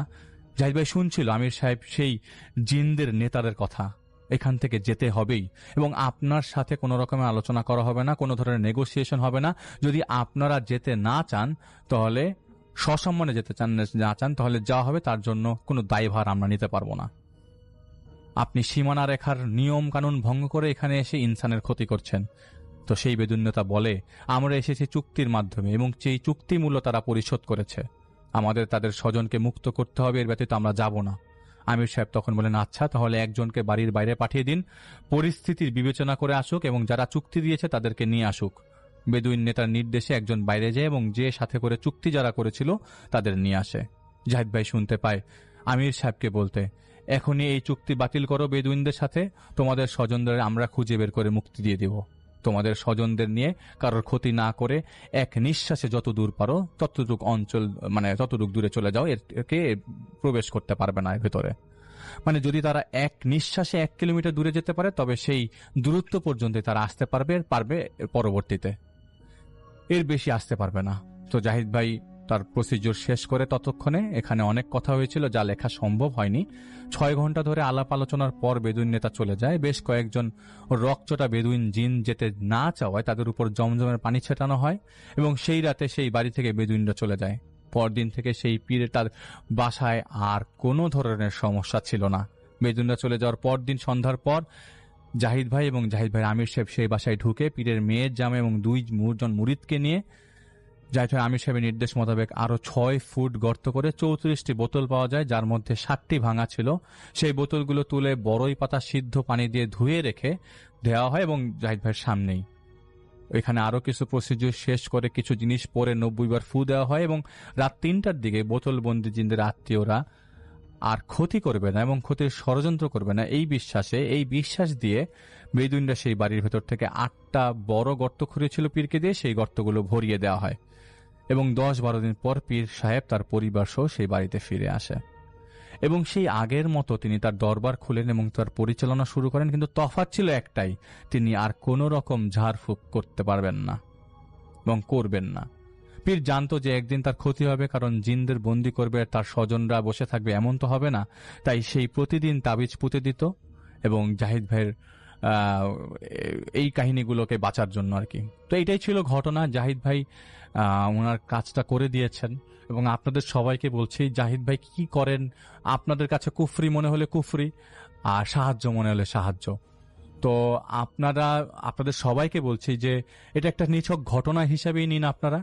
এবং উনি কি প্রসিডিউর যাচ্ছে, অনেকে বলছে আপনারা প্রসিডিউরের ডিটেলস কেন বলেন? কারণ ডিটেলস যদি না বলি তাহলে আপনারা বুঝবেন না যে আসলে কি করেছেন, কিভাবে কি দেখেছেন। শুধু যে জিনিসগুলো দেখে গেছেন সেগুলি বললে আপনারা ঘটনার কোনো মজা পাবেন না, এবং এটা প্র্যাকটিসের কোনো কিছুই নাই, এবং আপনারা এটাকে ঘটনা হিসাবেই নেবেন। এটা ঘটনা ঘটেছে দেখেই আপনাদেরকে শোনাচ্ছি, যদি ঘটনা না ঘটতো তাহলে আপনাদের শোনাতাম না। আসসালামু আলাইকুম প্রিয় লিসেনার, আমাদেরকে মেইল করেছিল একজন। আমি সরাসরি তার মেইলটা পড়ব, আপনারা সবাই মনোযোগ সহকারে শুনবেন বলে আশা করি। তো এই ঘটনাটি পাঠিয়েছেন কিশোরগঞ্জের এক কলেজ ছাত্র।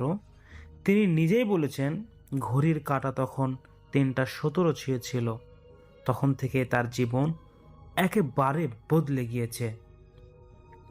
চলুন ঘটনায় যাই। ঘটনাটা শীতের সময়, ডিসেম্বর মাস।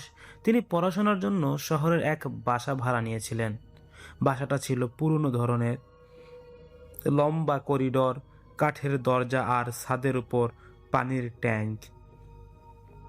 প্রথম 2 সপ্তাহ ওই বাসায় সবকিছুই ঠিকঠাক ছিল। তারপর এক রাতে হঠাৎ ঘুম ভেঙে গেল, কারণ মোবাইলের স্ক্রিনে নিচ থেকেই আলো জ্বলে উঠল।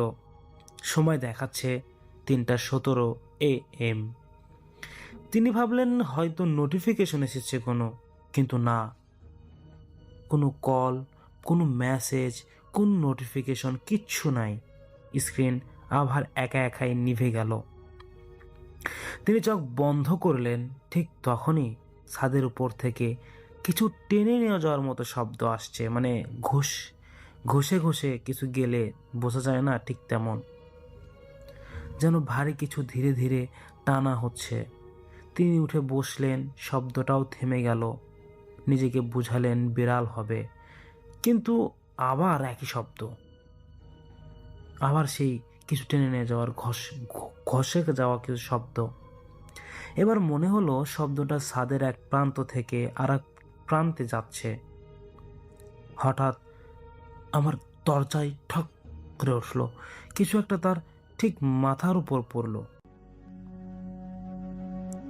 তিনি ভয়ে লাইট জ্বালালেন, এবং যখনই আলো জ্বালালো সবকিছুই ঠান্ডা হয়েছিল।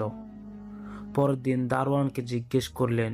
দারোয়ান কেমন এক অদ্ভুতভাবে তাকিয়ে বলল, মানে যখন ওই ব্যক্তি দারোয়ানকে এই রাতের কথা বলল, কিছু ছাদের উপর ঘোক ঘোক ঘেস খাওয়ার শব্দ, কিছু টেনে নিয়ে যাওয়ার শব্দ, আবার ঠাস করে ছাদের উপর থেকে কোনো দেয়ালে কোনো ফুটা নেই, কোনো কিছু নেই, কিন্তু হঠাৎ করে কিছু একটা খোয়ার মতো একজন কেউ ঢিল ছুঁড়ে মারলো। এই সকল কিছু হওয়ার পরে দারোয়ানকে জিজ্ঞেস করলো। দারোয়ান মানে অদ্ভুতভাবে তাকিয়ে আছে, এবং একটু পরে বলল, ওই রুমে এর আগে আর একজন ছিল, সেও বলতো রাতে 3:17 অনেক শব্দ হয়।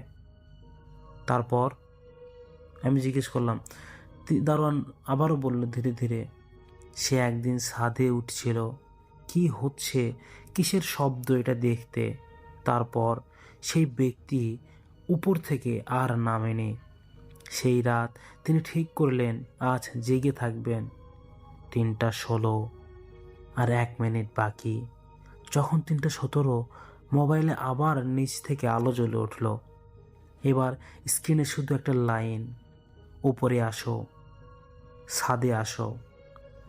এই মেসেজটি দেখে তার বুকের ভিতরে ধুকপুক ধুকপুক কাঁপুনি শুরু করলো। তিনি তো কোনো মেসেজ পাননি।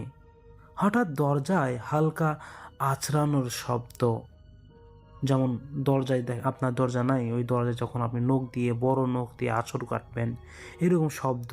চারিদিকে তো নিস্তব্ধ, শুনশান। ওই শব্দটা অনেক জোরে শুনতে পাচ্ছিল তিনি। এবার সাহস করে দরজা খুললেন, এবং করিডোর ফাঁকা, কিন্তু সিঁড়ির দিকে ভেজা পায়ের ছাপ, যেন কেউ সবেমাত্র ছাদ থেকে নেমে এসেছে। পায়ের ছাপগুলো ধীরে ধীরে তার দরজার সামনে নেমে গেছে, তারপর আবার ঘুরে সিঁড়ির দিকে গেছে, কিন্তু অদ্ভুত এক টানে সিঁড়ি বেয়ে উপরে উঠতে লাগলেন তিনি। ছাদে পৌঁছে দেখলেন পুরো ছাদ কুয়াশায় ঢাকা। মাঝখানে পানির ট্যাঙ্কের পাশে একটা ছায়ামূর্তি দাঁড়িয়ে, পিঠ মানে ওই দিক হয়ে আছে, ওই লোক ওই ব্যক্তির ডিরেক্ট ওর দিকে তাকালে তার পিঠ দেখতে পাচ্ছে, ভেজা চুল, হাতে কিছু একটা টেনে নিয়ে যাচ্ছে, খসখস শব্দ। তিনি কাঁপা কাঁপা গলায় বললেন, কে কে কে কে কে কে ওখানে? ছায়ামূর্তিটা ধীরে ধীরে ঘুরে দাঁড়ালো, কিন্তু তার মুখ নেই, একদম ফাঁকা। তারপর হঠাৎ সেই মুখবিহীন সত্তা তার দিকে আঙ্গুল তুলল আর মোবাইল কাঁপতে শুরু করলো। স্ক্রিনে আবার লেখা, তুমি দেরি করে ফেলেছ। হঠাৎ তার পা পিছলে গেল, সে ছাদে পড়ে অজ্ঞান হয়ে যায়। পরের দিন সকালে ছাদের কোনায় অচেতন অবস্থায় তাকে পাওয়া যায়, কিন্তু অদ্ভুত বিষয়, ছাদের মেঝেতে বড় বড় টানের দাগ, যেন কেউ ভারী কিছু টেনে নিয়ে গেছে। আর পানির ট্যাঙ্কের পাশে একটা পুরনো মোবাইল, যেটা সেই আগের ভাড়াটিয়ার ছিল। মোবাইলের স্ক্রিনে জমে থাকা পানির ফোঁটার নিচে সময় লেখা ছিল 3:17। এরপর থেকে প্রতি মাসেই সেই একই তারিখে রাত 3:17 তার মোবাইল নিজ থেকে জ্বলে ওঠে এবং শুধু একটা শব্দ শোনা যায়, ঘষ ঘষ শব্দ, মানে কিছু একটা ছাদের উপর টেনে নিয়ে যাচ্ছে এরকম শব্দ। তো এটাই ছিল আজকের ঘটনা। এই ঘটনাটি অনেক আগের। মূলত এই ঘটনাটি এই শোভন দাস ওনার এক সহকর্মীর কাছ থেকে সংগ্রহ করেছিলেন। তাও সেটা শুনেছিলেন আরো অনেক আগের, মানে অনেক সময় আগে বলতে হবে, প্রায় বলা চলে 250 বছর তো হবেই কমপক্ষে, বা এরকম কাছাকাছি সময় হবে। এই ঘটনাটি আসলে মুখে মুখে চলে আসছে। মানে দেখা যাচ্ছে যে একজন ব্যক্তি তার ছেলের কাছে বলেছে, সেই ছেলে তার ছেলের কাছে বলেছে, এইভাবে আস্তে আস্তে আজকের এই অবস্থানে এসেছে। এই কারণে ওই ঘটনাটির স্থান, সময়, ওই ঘটনার সাথে সংশ্লিষ্ট বিভিন্ন ব্যক্তির একদম আসল নাম, এইগুলো জানাটা বেশ কঠিন হয়ে যায়। তারপরও যতটুকু সম্ভব আমরা আপনাদের সামনে উপস্থাপন করার চেষ্টা করছি। বুঝতেই পারছেন, যেহেতু এতদিন আগের এই ঘটনাটির সূচনা যখন ব্রিটিশ সরকার ভারতে রাজত্ব কায়েম করেছিল, তখন চিরস্থায়ী বন্দোবস্ত প্রথা প্রবর্তনের বেশ অনেকদিন পরেই ব্রিটিশ সরকার জমিদারি প্রথায় বেশ কিছু পরিবর্তন আনে। নতুন নতুন নিয়ম চালু করে তারা নিজেদের সুবিধার্থে, খাজনা আদায়ের ক্ষেত্রে আর মানুষকে শোষণের জন্য। তো এই যে জমিদারদেরকে যে একটা টার্গেট দিয়ে দিত যে এত টাকা দিতে হবে, জমিদাররা এই টাকাগুলো আদায়ের জন্য প্রজাদের উপর অত্যাচারের নতুন নতুন পদ্ধতি চালু করত। এই ঘটনাটি মূলত আমাদেরকে যিনি দিয়েছেন শোভন দাস, উনি ভারতের লোক হলেও ঘটনাটি কিন্তু আজকের বাংলাদেশের পঞ্চগড়ের কোনো একটা জায়গায় ঘটেছিল। এই পঞ্চগড়ে দেবধর দেব সিংহ নামে একজন জমিদার ছিলেন বলে জানা যায়। পঞ্চগড় হলো 5টি গড় বা গ্রাম, একত্রে পঞ্চগড় বলা হতো। এই যে জমিদার দেবধর, তো উনি খুবই দাম্ভিক এবং অত্যাচারী। খাজনা আদায়ের জন্য তিনি প্রজাদের উপর বিভিন্ন ভাবে অত্যাচার করতেন। কেউ যদি বিন্দু মাত্র তার বিরোধিতা করত বা তার সাথে কোনো তর্কে লিপ্ত হতো, তাহলে সেই ব্যক্তিকে গ্রামের সকল মানুষের সামনে পেয়াদা দিয়ে পিটিয়ে পিটিয়ে নৃশংসভাবে হত্যা করা হতো। না হলে তাকে জীবন্ত অবস্থায় গায়ে আগুন দিয়ে পুড়িয়ে মারা হতো। জমিদারের সব পেয়াদাদের নির্দেশ এইটাই দেয়া থাকতো যে যদি কখনো কেউ খাজনা দিতে না চায় বা কোনো গড়িমসি করে, তাহলে তার শাস্তির যেই মাত্রাটা কেমন হবে এই বিষয়ে জমিদারদের বা ওই জমিদারের সাথে পরামর্শের জন্য কোনো সময় ক্ষেপণ না করে, মানে ওরাই যেন সিদ্ধান্ত নেয় এবং সাথে সাথে ওই ব্যক্তিকে হত্যা করা হয়। আসলে জমিদার এইরকম অত্যাচার করত, এর পিছনে কারণ আছে। কারণ হচ্ছে জমিদার সম্পর্কে মানুষের মনে যেন একটা ভয়ের ভাব বজায় থাকে, সবাই যেন তাকে সম্মান করে, মানে। মূলত মানুষের জীবনের কোনো মূল্যই ছিল না তার কাছে। মানুষকে নিজের গোলাম বানিয়ে রাখাটাই ছিল তার একটা নেশা। এই কারণে নিত্য নৈমিত্তিক অত্যাচারের বিভিন্ন ধরন তিনি আবিষ্কার করতেন, যে কিভাবে মারলে অনেক কষ্ট দিয়ে মারা যাবে এবং মানুষজন বেশি বেশি ভয় পাবে। দেখা যাচ্ছে যে এই নিত্য নৈমিত্তিক যেই পদ্ধতিগুলো, সেই পদ্ধতির বাইরে গিয়েও উনি বিভিন্ন পদ্ধতি আবিষ্কার করতেন। জীবন্ত পানিতে ডুবিয়ে মারা, এরকম অনেক ব্যাপার। পরিবারের সকল সদস্যের সামনে ওই পরিবারের কর্তাকে নৃশংসভাবে হত্যা করা, এই টাইপের জিনিসগুলো উনি করতেন। তবে স্পেসিফিক ভাবে দুটো পদ্ধতির কথা জানা যায়, সেটা হচ্ছে পিটিয়ে মারা এবং জীবন্ত আগুনে পুড়িয়ে মারা। আর জীবন্ত পানিতে ডুবিয়ে মারারও কিছু কিছু তথ্য পাওয়া যায়। এর বাইরে অন্য কি কি ভাবে তিনি হত্যা করতেন মানুষদেরকে, সেটা খুব একটা জানা যায় না, যেহেতু অনেকদিন আগের ঘটনা। তো এইভাবেই মানুষকে ভয়ের বা ত্রাসের একটা বিষয় মানুষের মনের মধ্যে কাজ করাতে বাধ্য করেছিলেন উনি। আর এভাবেই উনি ওনার জমিদারিটা মোটামুটি ভালোই চালিয়ে যাচ্ছিলেন। তো এভাবেই চলছিল, চলতে চলতে কেটে যায় অনেক দিন। ইংরেজ সরকার কেউ ঠিকঠাক মতো খাজনা দিত, কেনই বা দেবে না? এরকম নির্যাতন করলে টাকা তো উঠে আসবেই, তাই না? মানুষ বাঁচুক বা মরুক, না খেয়ে থাকুক, সেটা কিন্তু জমিদারের দেখার বিষয় ছিল না। তার জমিদারিটা টিকিয়ে রাখার জন্য কিন্তু অবশ্যই জমিদারদেরকে, ইংরেজ সরকারকে খাজনা দিতে হবে। তো একবার কি হয়, জমিদারের একটা পুত্র সন্তান জন্ম হয়। উনি কিন্তু দীর্ঘদিন নিঃসন্তান ছিলেন। তো পুত্র সন্তান হওয়ার পর জমিদার তো একবার আনন্দে আত্মহারা হয়ে যায়। পুত্র সন্তান বলে কথা, তার জমিদারের হাল ধরবে। তো আনন্দে আত্মহারা হলেও প্রজাদের উপর কিন্তু তার জুলুম বিন্দু মাত্র তিনি কমান নাই। উনি চালিয়েই যাচ্ছিলেন। সময় পার হওয়ার সাথে সাথে তার সন্তানও বড় হতে থাকে। তো জমিদারদের মধ্যে যে স্বভাব, যে আচরণগুলো ছিল, ঠিক সেরকম বৈশিষ্ট্য তার সন্তানের মধ্যেও প্রতিফলিত হতে থাকে। দেখা যেত ছোট বয়স থেকেই তার ওই সন্তান, মানে ছেলে সন্তান, মানুষকে মানুষ বলে গণ্য করত না, তাদের উপর মারধর করত।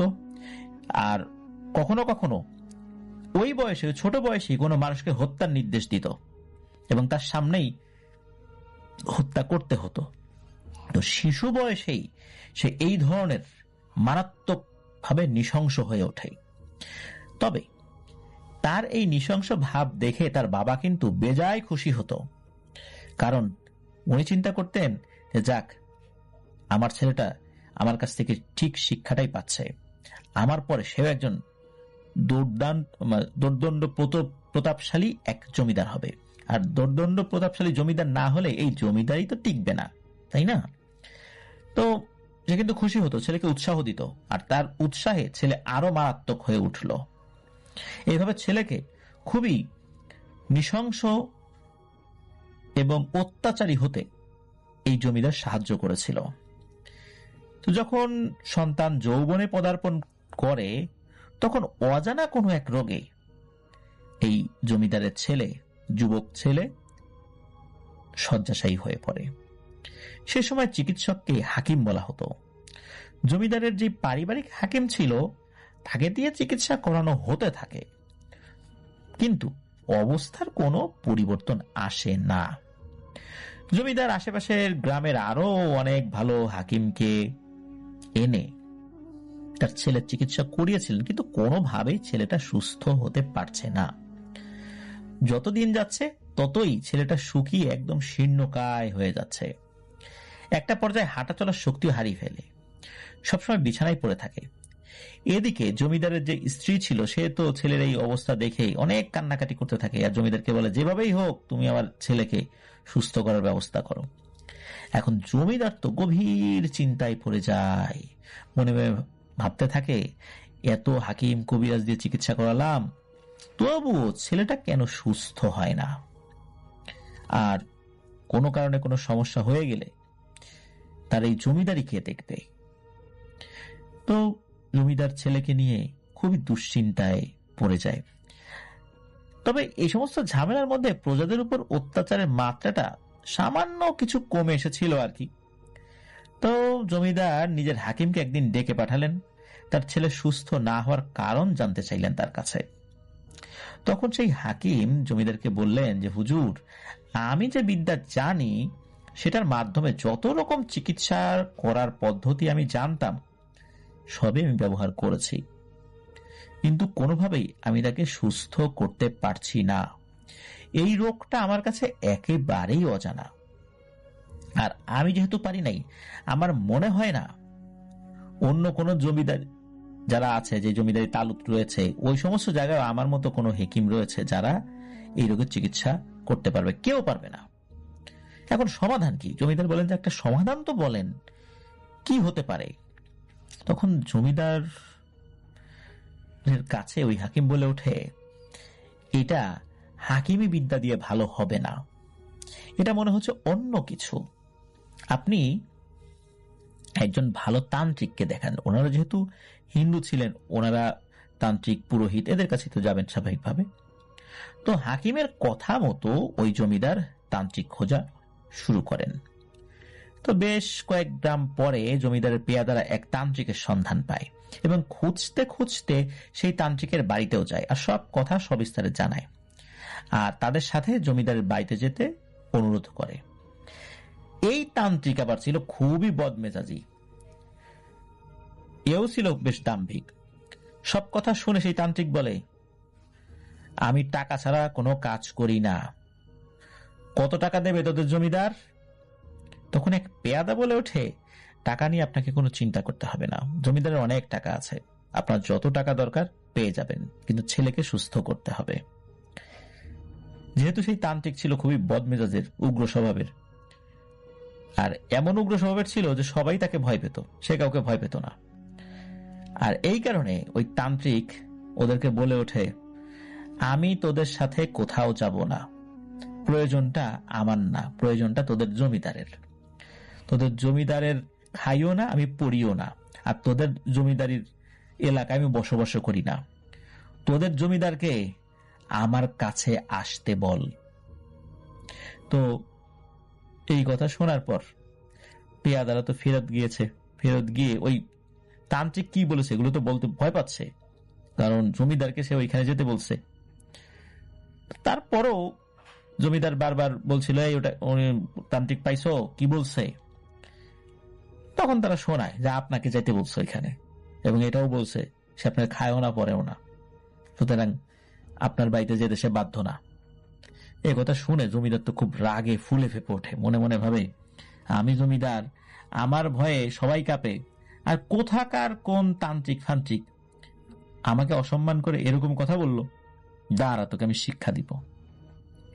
কিন্তু তার স্ত্রীর কান্না আর ছেলের মুখ চেয়ে কিছুই আর করতে পারে না, কারণ তার ছেলেটাকে তো সুস্থ করতে হবে, তাই না? বাধ্য হয়েই উনি রওনা দেয় ওই তান্ত্রিকের ঠিকানায়। তো গন্তব্যে পৌঁছে জমিদার দেখেন একটা বিশাল বট গাছের নিচে বসে আছে সেই তান্ত্রিক, আর ওই জমিদারের দিকে তাকিয়ে মুচকি মুচকি হাসছে। তো তান্ত্রিক জমিদারকে জিজ্ঞেস করে যে, কি আসলা? তো তোমার ছেলের প্রাণের বিনিময়ে কত টাকা দিবা আমাকে? আমি কিন্তু টাকা ছাড়া কোনো কাজ করি না, আর এটা কোনো দাতব্য প্রতিষ্ঠান না যে আমি দাতব্য প্রতিষ্ঠান খুলে বসছি, সবাইকে অল্প টাকায় বা বিনা টাকায় সার্ভিস দিব বা সেবা দিব, সেই সুযোগ নাই। ফেলো করি মাখো তেল, টাকা দিতে হবে। তো জমিদার বলে যে, আপনি কত টাকা চান? আমি সেই টাকাই দিব। তখন ওই তান্ত্রিক বলে, তুমি নিজেই বলো কত টাকা দাও বা কত টাকা দিতে পারবা তুমি। তখন ওই জমিদার একটা অ্যামাউন্ট বলে, যেটা তান্ত্রিকের ধারণা থেকে হয়তো বা বেশি ছিল। তখন সেই তান্ত্রিক রাজি হয় জমিদারের সাথে যেতে, ওই ছেলেকে চিকিৎসা করতে। তো সে আসেও, আসার পরে ছেলেটাকে খুব ভালোভাবে পর্যবেক্ষণ করে।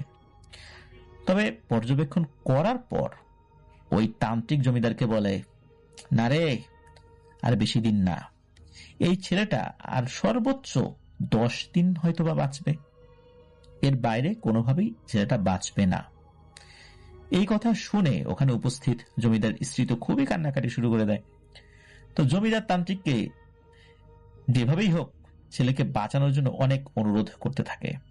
তখন সেই তান্ত্রিক বলে, প্রথমে যতটা সহজ ভেবেছিলাম এই কাজটা অতটা সহজ নয়, আর যেই টাকার কথা তুমি বলছো আমাকে, ওই টাকায় আমি এ কাজ করতে পারবো না, এটা অনেক কঠিন একটা কাজ। জমিদার মনে মনে ভাবতে থাকে, সারা জীবন মানুষের কাছ থেকে আমি টাকা বের করলাম, আর এই বেটা তান্ত্রিক আমার কাছ থেকে ফন্দি ফিকির করে টাকা বের করার পায়তারা ভাসতেছে। যদি আমার ছেলে প্রাণ সংশয় না হতো তাহলে জনসম্মুখে আজকেই তোকে হত্যা করতাম, কিন্তু কি আর করার। সব চিন্তা উপেক্ষা করে, সব রাগ চাপা দিয়ে তিনি তান্ত্রিককে বলেন তার 1 বছরে যত খাজনা আদায় হয় সব তাকে দিয়ে দেয়া হবে। প্রয়োজনে জমিদারির একটা অংশ তাকে দিয়ে দেওয়া হবে, কিন্তু তার ছেলেকে বাঁচাতে হবে। তান্ত্রিক খুশি হয় এবং জমিদারকে বলে, তোমার ছেলের প্রাণ বাঁচাতে হলে আর একটা প্রাণ আমায় নিতে হবে। তুমি বুঝতে পারতেছো যে কেন আমি এত টাকার কথা বলেছি? তুমি কি তার জন্য প্রস্তুত? জমিদার যেহেতু খুবই নিষ্ঠুর ছিলেন, তাই তিনি বললেন, আপনার যাকে খুশি তাকে মেরে ফেলুন, কিন্তু আমার ছেলেকে আপনাকে বাঁচাতে হবে। তান্ত্রিক জানায় আর কয়েকদিন পরেই অমাবস্যা। এই অমাবস্যার রাত্রে তিনি তার কাজ করবেন।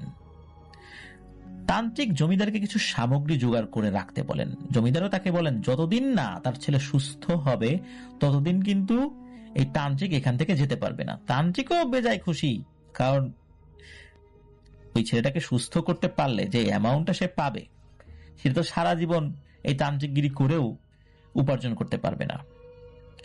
তো জমিদার মূলত ভেবেছিলেন যে এত টাকা দেব এই বেটাকে, তারপর যদি কাজ না হয় তাহলে এই বেটাকে আর যেতে দেওয়া হবে না। এই বেটাকে আমি শুলে চড়াবো, জনসম্মুখে শুলে চড়াই হত্যা করব। আমার কাছ থেকে টাকা আদায়ের ফন্দি ফিকির না। ওকে বুঝাবো যে জমিদারের কাছ থেকে টাকা আদায় করা তো সহজ না। জমিদাররা শুধু টাকা নেয় প্রজাদের কাছ থেকে, টাকা দেয় না। তো যাই হোক, এর ঠিক 4 দিন পর অমাবস্যা। এরই মাঝে ওই তান্ত্রিক জমিদারকে একটি কথা বলেছিল, সেটা হচ্ছে যে ওই গ্রামে সবচাইতে শক্তিশালী যুবক ছেলে কে আছে, তার নাম ঠিকানা সবকিছু খুঁজে বের করে ওই তান্ত্রিককে দিতে। ঠিক কোথায় বাড়ি, কোন ঘরটাতে সে থাকে, এই বিষয়ের পুঙ্খানুপুঙ্খ বিবরণ যেন তাকে লিখে দেওয়া হয় যত দ্রুত সম্ভব। হাতে কিন্তু সময় খুব কম। তো যথারীতি 1-2 দিনের মধ্যে খুঁজতে খুঁজতে একজন যুবককে পেয়েও যায় এবং তার নাম ঠিকানা সবকিছু বিস্তারিত বিবরণ ওই কবিরাজকে বা তান্ত্রিককে দিয়ে দেওয়া হয়। এরপর চলে আসে সেই অমাবস্যার রাত। ওই তান্ত্রিক জমিদারের ছেলের ঘরে এক বিশাল যজ্ঞের আয়োজন করে। তিনি ওই ঘর থেকে সব মানুষকে বেরিয়ে যেতে বলেন, এমনকি জমিদারের স্ত্রীকেও, শুধু জমিদারকে থাকতে বলেন।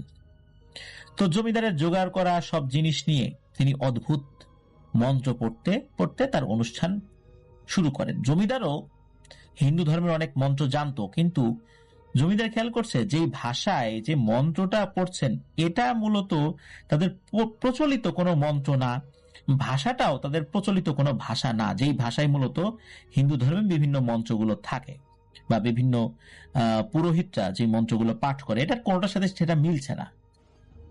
এখন জমিদার চিন্তা করছে ও যেটাই পড়ুক না কেন আমার ছেলের সুস্থ হওয়া বলে কথা, কি পড়লো না পড়লো, কোথা থেকে পড়লো না পড়লো, এটা আমার দেখার বিষয় না। তো ওই তান্ত্রিক তো অদ্ভুত রকমের মন্ত্র পড়তে পড়তে যজ্ঞ চালাতে থাকে। এভাবে বেশ কিছুক্ষণ চলার পর রাত যখন অনেক গভীর হয় তখন তান্ত্রিক হাতে একটা ডাব নেয়। ওখানে ডাব রাখা ছিল, তো ওখানে একটা ধারালো দায়ের মতো জিনিসও ছিল। তো এক কোপে ওই ডাবের এক পাশ কেটে একটা ঢাকনার মতো তৈরি করা হয়। এরপর ওই তান্ত্রিক জমিদারকে চোখ বন্ধ করতে বলে এবং বিড়বিড় করে আবারও অদ্ভুত সব মন্ত্র পড়ে ওই ডাবটাতে ফু দিতে থাকে। হঠাৎ করে ওই ডাবটি শূন্যে ভাসতে শুরু করে এবং ধীরে ধীরে ঘর থেকে বাইরে চলে যায়। তো জমিদার তো চোখ বন্ধ করেছিল, ওই সময় চোখ বন্ধ করতে বলা হয়েছিল তাকে, কিন্তু জমিদার কৌতূহল বশত তার একটি চোখ হালকা করে সামান্য একটু খুলে রেখেছিলেন আর কি, যে কি হয় সেটা দেখার জন্য। উনি দেখলেন যে এইভাবে ওই ডাবটা চলে গেল কোন দিকে যেন।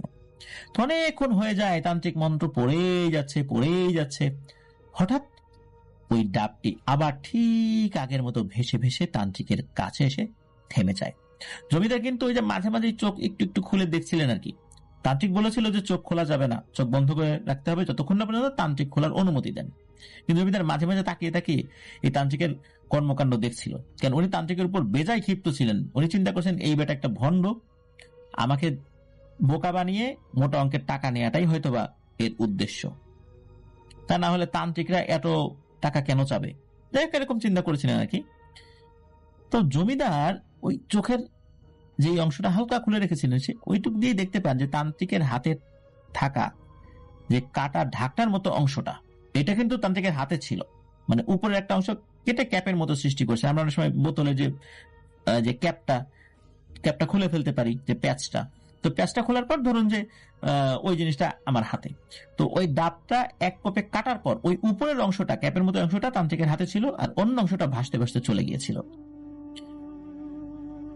তান্ত্রিকের হাতে যখন ওই ডাবটা ভেসে ভেসে তার হাতে এসে থেমে গেল, তখন ওই কাটা ঢাকনার মতো ওই অংশটা দিয়ে ওই ডাবের মুখটা বন্ধ করে দিল। জমিদার কিন্তু একটা জিনিস খেয়াল করেছিল, যে যখন ওই ডাবটা ভেসে ভেসে আসলো, ওই ডাবটার মধ্যে থেকে সাদা ধোয়ার মতো হালকা করে কিছু একটা বের হচ্ছে। তো যাই হোক, তখন ঢাকনাটা বন্ধ করে দেওয়া হয়, ঢাকনা দিয়ে ওই ডাবটা, ডাবেরই একটা অংশ আর কি ছিল ওই ঢাকনাটা, তখনও কিন্তু সাদা ধোয়ার মতো হালকা হালকা করে কেনার দিয়ে বের হচ্ছিল। ওই সময় কাটা জিনিস, কাটা থাকলে কোনো জায়গায় কাটা থাকলে ওই দিকটা দিয়ে তো অনেক জিনিস বের হয়, ওই রকম আর কি। তখন জমিদার ওই তান্ত্রিককে জিজ্ঞেস করলো, আচ্ছা এইটা কি? তান্ত্রিক তখন বিরক্ত হয়ে বলে, এই প্রশ্ন করিস না, চুপচাপ দেখবি। এরপর আবার তান্ত্রিক চোখ বন্ধ করে এবং বিড়বিড় করে মন্ত্র বলা শুরু করে। ওই সময় কিন্তু জমিদার চোখ খুলে রেখেছিল আর কি। তো জমিদার দেখে হঠাৎ করে ওই ডাবের মুখটা এমনি এমনি খুলে গেল, মানে এমনিতেই খুলে গেছে, কেউ আর সরাই নাই। ভেতর থেকে ঘন একটা সাদা ধোঁয়া ভেসে ভেসে জমিদারের ছেলের নাকের ছিদ্র দিয়ে শরীরে ঢুকে গেল। এরপর তান্ত্রিক একটা দীর্ঘশ্বাস ফেলে বললেন, এ যাত্রায় তোর ছেলে বেঁচে গেল, কাল থেকে ও আগের মতোই স্বাভাবিক হয়ে যাবে। আমি কিন্তু আমার কথা রাখলাম, এবার তুই তোর কথা রাখ। জমিদার তান্ত্রিককে প্রশ্ন করলেন যে আপনি আসলে এটা কি করলেন? তখন তান্ত্রিক সবকিছু বলা শুরু করলো। তখন তান্ত্রিক বলল, তোর ছেলের একটা ভয়ঙ্কর অভিশাপ লেগেছিল, আর এই অভিশাপের কারণে এই ছেলেটা আস্তে আস্তে মারা যাচ্ছিল।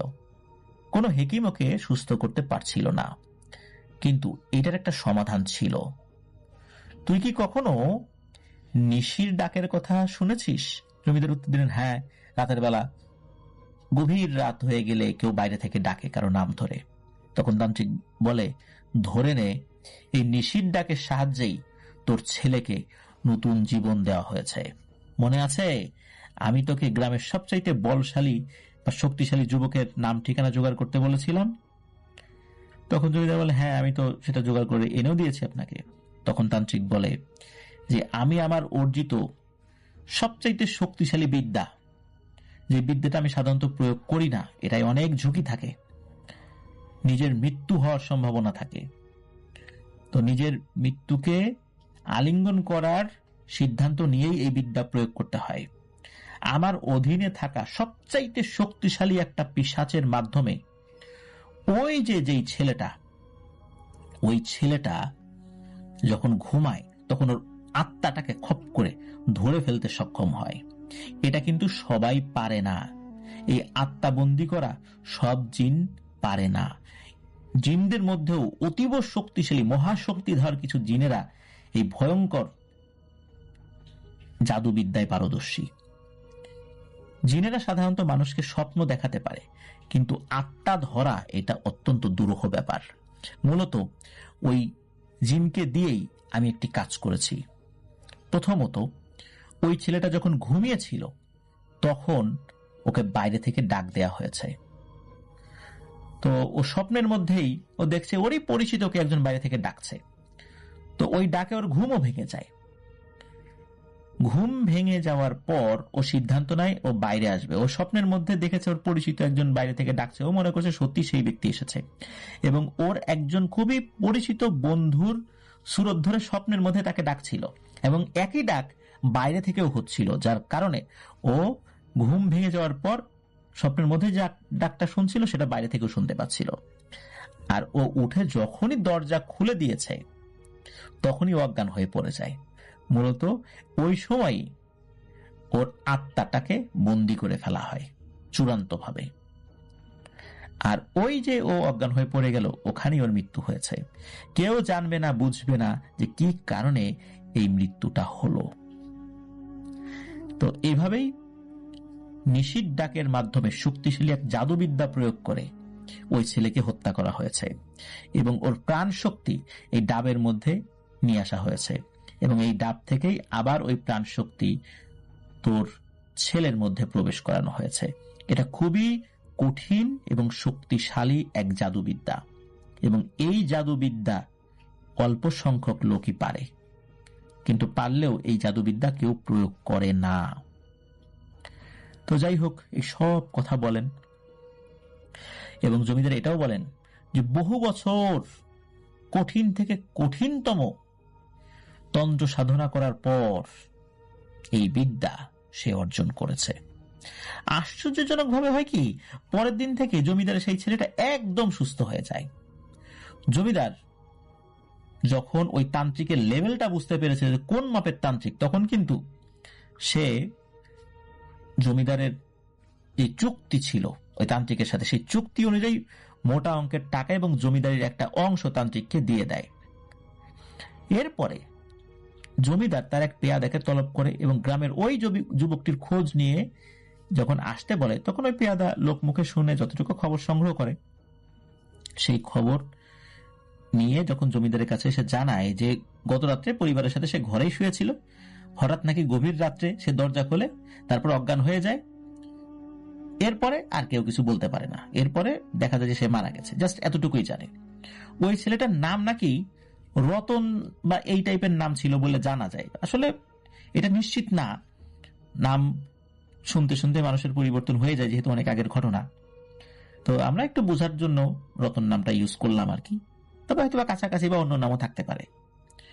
তো এইভাবে ভয়ঙ্কর আত্মাবন্দির জাদুর মাধ্যম দিয়ে ওই ছেলেটার প্রাণ শক্তিকে ওই ডাবের মধ্যে ট্রান্সফার করা হয় এবং ওই জিনিসটাই আবার জমিদারের ছেলের মধ্যে ঢুকে যায়। তো যাই হোক, এই ছিল এই অংশের ঘটনা। আর পরের দিন সকালবেলা দেখা যাচ্ছে যে ওই ছেলেটা তো মৃত, রাত্রেবেলাই আসলে মৃত, অজ্ঞান হয়ে গিয়েছিল, সকালবেলা মৃত। তবে হ্যাঁ, একটা ব্যাপার, সেটা হচ্ছে এইখানে একটা ঝুঁকি ছিল, যেটা তান্ত্রিক জানিয়েছিল যে ওই ছেলেটাকে যতক্ষণ না পর্যন্ত দাহ না করা হবে, মানে দাহ করা বা তাকে যদি মাটিতে পুঁতে ফেলা হয়, ওই লাশের যেই শরীর বিভিন্ন অংশ পচন না ধরা পর্যন্ত যে কোনো সময় অন্য কোনো তান্ত্রিক ওই প্রাণ শক্তিকে আগের দেহে ফেরত নিতে সক্ষম হতে পারে। এই জন্য জমিদারকে আরো একটা পরামর্শ দিয়েছিল যে ওই ছেলেটা মারা যাওয়ার পর, ওই যখন বলেছিল যে ওই ছেলেটা মারা গেছে, জমিদারকে ওই তান্ত্রিক বলেই দিয়েছিল এবং বলেছিল যে দ্রুত যেন তাকে দাহ করে ফেলা হয়, এটা যেন নিশ্চিত করে। কারণ দাহ করে ফেলার পর এই বিষয়টা চূড়ান্তভাবে, মানে প্রাণ শক্তিটা চূড়ান্তভাবে তার ছেলের মধ্যেই থেকে যাবে। তো সেটাই করা হয়েছিল। জমিদার এই কাজটা করতে সক্ষম হয়েছিলেন বিভিন্ন কৌশলে আর কি, যেন দ্রুত এটা দাহ করে ফেলা হয়। তো যাই হোক, জমিদার যখন নিশ্চিত হলেন যে হ্যাঁ সবকিছু ঠিকঠাক মতো হয়েছে, তার ছেলেও সুস্থ হয়ে যাচ্ছে, যেহেতু সুস্থ হয়ে গেছে পরের দিন সকাল থেকেই, আর ওই ছেলেটারও দাহ সম্পন্ন হয়েছে, আবার অন্য পেয়াদার এসে খবর দেয় হ্যাঁ তার দাহ করা শেষ, একদম চিতায় পুরো ছারখার হয়ে গেছে, তখন নিশ্চিত হলেন যাক আমার ছেলের আর কোনো সমস্যা নেই। আর জমিদার সেই তান্ত্রিককেও চুক্তি অনুযায়ী সবকিছু দিয়ে পাঠিয়েছে, এমন না যে তান্ত্রিক খুশি হয় নাই, তার ফলে সে আবার অন্য কিছু করতে পারে, সবকিছু ঠিকঠাক মতো সম্পন্ন হয়। কিন্তু একটা কথা, একটা প্রবাদ আছে না, পাপ ছাড়ে না বাপকে, ঠিক এইরকমই কিছুদিন পরেই ওই ছেলেটা যেটা হয় তার বাবার কাছ থেকে জমিদারি জোর করেই বুঝে নেয়, আর এরপরে ওই জমিদারের শরীর খারাপ হতে থাকে। এমন ভয়ঙ্কর পরিণতি নাকি হয়েছিল যে মৃত্যুটাও তার কাছে আসতে চাইতো না সহজে। আর তার ছেলের জন্য যে অপরাধ উনি করেছিলেন অন্য আর একটা ছেলেকে হত্যা করার মাধ্যম দিয়ে, সেই ছেলেই মানে তার নিজের ছেলেই শেষ বয়সে তাকে দেখেনি, আবর্জনার মতো ফেলে রেখে দিয়েছিল একটা নোংরা স্যাঁতসেঁতে ঘরের মধ্যে। শোনা যায় বিভিন্ন রোগে আক্রান্ত হয়ে শয্যাশায়ী হয়ে গিয়েছেন তিনি। শরীরে প্রচন্ড যন্ত্রণা হলেও ওই জমিদার কোনোভাবেই ছটফট করতে পারত না। সৃষ্টিকর্তার কাছে নাকি মৃত্যুর জন্য আকুতি মিনতি করত, আর কাঁদতে কাঁদতে বলতো, অনেক পাপ করেছি জীবনে, যার জন্য সৃষ্টিকর্তা আমাকে এমন শাস্তি দিচ্ছেন। হে সৃষ্টিকর্তা, আমাকে নিয়ে যাও তোমার কাছে, আমি আর সইতে পারছি না এই কষ্ট। তো শেষ বয়সে যেসব মানুষেরা ওই জমিদারকে দেখভাল করত, তাদেরকেই মূলত এই সমস্ত ঘটনা জমিদার খুলে বলেছিলেন, তার আগে কিন্তু বলেন নাই। এইভাবেই ওই সমস্ত লোকদের কাছ থেকে ধীরে ধীরে লোক মুখে ছড়িয়ে পড়ে। এইভাবে ছড়িয়ে পড়তে পড়তে পড়তে পড়তে বিভিন্নভাবে ঘটনাটি আসলে দীর্ঘ একটা সময় পার করে ফেলেছে, তারপরেই আমাদের কাছে এসেছে। অনেকেই হয়তোবা ঘটনাটি জানেন, যেহেতু ভারতের অনেক বা ওই অঞ্চলের অনেক লোক ঘটনা জানেন, বিভিন্ন প্ল্যাটফর্মে ঘটনাটি শেয়ার হলেও হতে পারে। অনেক লোক জানলে এই ধরনের ঘটনাগুলো বিভিন্ন প্ল্যাটফর্মে শেয়ার হওয়াটাই স্বাভাবিক, যেহেতু ঘটনাগুলো সত্য। এই কারণে সত্য ঘটনা বহু মানুষের মধ্যেই থেকে যায়, আর সেখান থেকে বহু প্ল্যাটফর্মে প্রচারিত হওয়ার সুযোগও থেকে যায়। অসংখ্য ধন্যবাদ জানাচ্ছি শোভন দাসকে দারুণ শিক্ষণীয় একটি ঘটনা আমাদের সাথে শেয়ার করার জন্য। প্রিয় লিসেনার্স, এই ঘটনা যেমন হৃদয় বিদারক, ভয়ঙ্কর এবং শিক্ষণীয় বটে। কারণ অত্যাচার যদি আমরা কারো উপর করি, তাহলে এর পরিণতি আমাদেরকে ভোগ করতেই হবে। তবে এই ঘটনা একটি বিষয়, এটা জানা যায় নাই, যেহেতু অনেকদিন আগের ঘটনা, আসলে ওই ছেলের কি সমস্যা হয়েছিল। শুধু এতটুকু বলা যায় অভিশাপ লেগেছিল, কিন্তু কেউ কি ব্ল্যাক ম্যাজিক করেছিল না কি করেছিল এই বিষয়ে আর কিছু জানা যায় না। সালামু আলাইকুম প্রিয় লিসেনার। এই ঘটনাটি ঘটেছিল বরিশালের এক প্রত্যন্ত গ্রামে। ঘটনাটা পাঠিয়েছেন এক স্কুল শিক্ষক। তিনি আজও রাত হলে পুকুর পাড়ের দিকে তাকান না। গ্রামটা ছিল খুব শান্ত। বাড়ির ঠিক পিছনে বড় একটা পুকুর, চারিদিকে কলা গাছ, বাঁশঝাড় আর পুরনো এক বট গাছ। গ্রামের মানুষজন বলতো পুকুরটার ইতিহাস ভালো না। বছর 10 আগে এক নববধূ নাকি ওই পুকুরে ডুবে মারা গিয়েছিল। কারো মতে সে আত্মহত্যা করেছিল, কারো মতে এটা দুর্ঘটনা। তারপর থেকেই মাঝে মধ্যে কেউ কেউ বলে ওই রাতে পুকুর পাড়ে লাল শাড়ি পরা এক মহিলা দাঁড়িয়ে থাকে। শিক্ষক সাহেব এসব বিশ্বাস করতেন না। একদিন শীতের রাতে বিদ্যুৎ চলে গিয়েছিল, চারপাশে গভীর অন্ধকার। তিনি বারান্দায় দাঁড়িয়ে মোবাইলের আলো জ্বালালেন। ঠিক তখন চোখে পড়ল পুকুরের ধারে কেউ দাঁড়িয়ে, লাল শাড়ি, চুল ভেজা, পিঠ তার দিকে। তিনি ভাবলেন গ্রামের কোনো মহিলা হবে হয়তো। ডাক দিলেন, কে ওখানে? কোনো উত্তর নেই। মহিলাটা ধীরে ধীরে মাথা ঘোরালো, কিন্তু মুখ দেখা গেল না, কারণ চুল পুরো ঢাকা, মানে চুল দিয়ে মুখ ঢেকে রেখেছে। হঠাৎ সে পা বাড়িয়ে পুকুরের ভিতরে নামতে শুরু করলো। 1 পা, 2 পা, 3 পা, এরকম করতে করতে হাঁটু পানি পর্যন্ত নামলেন, কিন্তু সে থামছে না। তিনি চিৎকার করে বললেন, এই ডুবে যাবে তো। ঠিক তখনই ওই মহিলা থেমে গেল। তারপর ধীরে ধীরে পানির ভিতর থেকেই মাথা তুলতে থাকলো এবং মাথা তুলে তাকালেন। এবার যখন তিনি তাকালেন তার চুল সব সরে গেল, কিন্তু মুখে কোনো চোখ নেই, নাক নেই, শুধু ফাঁকা সাদা চামড়া হয়ে আছে সেখানে। বুঝতে পারছেন কতটা ভয় পেয়েছিল। আর ঠোঁটের জায়গায় এক অস্বাভাবিক লম্বা হাসি ছিল। তিনি ভয়ে পিছিয়ে পড়লেন। হঠাৎ পুকুরের পানি নিজে থেকেই কাঁপতে শুরু করলেন, মানে ঢেউ উঠছিল আর শব্দ হচ্ছিল, যেন কেউ ভিতর থেকে দ্রুত সাঁতার কাটছে। আর সেই লাল শাড়ি পরা মহিলাটা ধীরে ধীরে পানির ভিতর ডুবে গেল। তিনি দৌড়ে ঘরে ঢুকে দরজা বন্ধ করে দিলেন। সারা রাত ঘুমাতে পারেননি তিনি, কিন্তু ভোরের দিকে দরজায় টোকা দিল কেউ ঠক ঠক করে। তারপর খুব মিষ্টি নারী কণ্ঠ, দরজা খোলো, ভিজে গেছি, তার গা শিউরে উঠল। তিনি জানালার ফাঁক দিয়ে বাইরে তাকালেন, দেখলেন বারান্দার ভেজা পায়ের ছাপ, আর দরজার সামনে একটা লাল শাড়ির আঁচল পরে আছে। পরের দিন সকালে পুকুরের গ্রামের এক জেলে জাল ফেলতে গিয়ে অদ্ভুত কিছু পায়। জালের মধ্যে উঠে আসে একটা পুরনো লাল শাড়ি, পুরো ভেজা অবস্থায়। কিন্তু অদ্ভুত ব্যাপার, শাড়িটা একদম নতুন, এই নতুনের মতো। আর তার ভাঁজে আটকে ছিল একটা লাল সিঁদুরের ডিব্বা। গ্রামের বয়স্করা বলেন যেন নববধূ ডুবে মারা গিয়েছিল। তার শাড়ির রঙও ছিল লাল। এরপর থেকে শিক্ষক সাহেব লক্ষ্য করলেন, প্রতি পূর্ণিমার রাতে পুকুরের পানি অকারণে ঢেউ তোলে, আর মাঝে মধ্যে শোনা যায় ছপ ছপ, যেন কেউ ধীরে ধীরে পানি থেকে উঠে আসছে। একবার সাহস করে তিনি রাত 12টায় বারান্দায় দাঁড়ালেন। চাঁদের আলো পরিষ্কার দেখলেন পুকুরের মাঝখানে লাল কিছু একটা ভাসছে। ধীরে ধীরে সেটা তার বাড়ির দিকে এগোচ্ছে। তিনি ভিতরে ঢুকতে যাবেন, ঠিক তখনই পেছন থেকে ভেজা একটা হাত তার কাঁধে স্পর্শ করলো, আর কানে এক ফিস ফিস শব্দ, আমি তো ডুবিনি, আমাকে ডুবানো হয়েছিল। সেই ঘটনার পর তিনি বাড়ি বদলে ফেলেন। কিন্তু গ্রামের মানুষ এখনো বলে পূর্ণিমার রাতে পুকুরের লাল শাড়ি পরা এক মহিলা এখনো দাঁড়িয়ে থাকে, আর কেউ যদি তাকে ডাকে সে ধীরে ধীরে পানির ভিতর নামতে শুরু করে। ওই মহিলাটা কখনো কারো ক্ষতি করেনি আজ পর্যন্ত। এই ছিল ঘটনা। যদি ভালো লাগে অবশ্যই শেয়ার করবেন ভাইয়া। ধন্যবাদ প্রিয় লিসেনার, যারা এতক্ষণ পর্যন্ত আমাদের এই সকল বাছাই করা ঘটনাগুলো একের পর এক ধারাবাহিকভাবে আপনারা শুনলেন।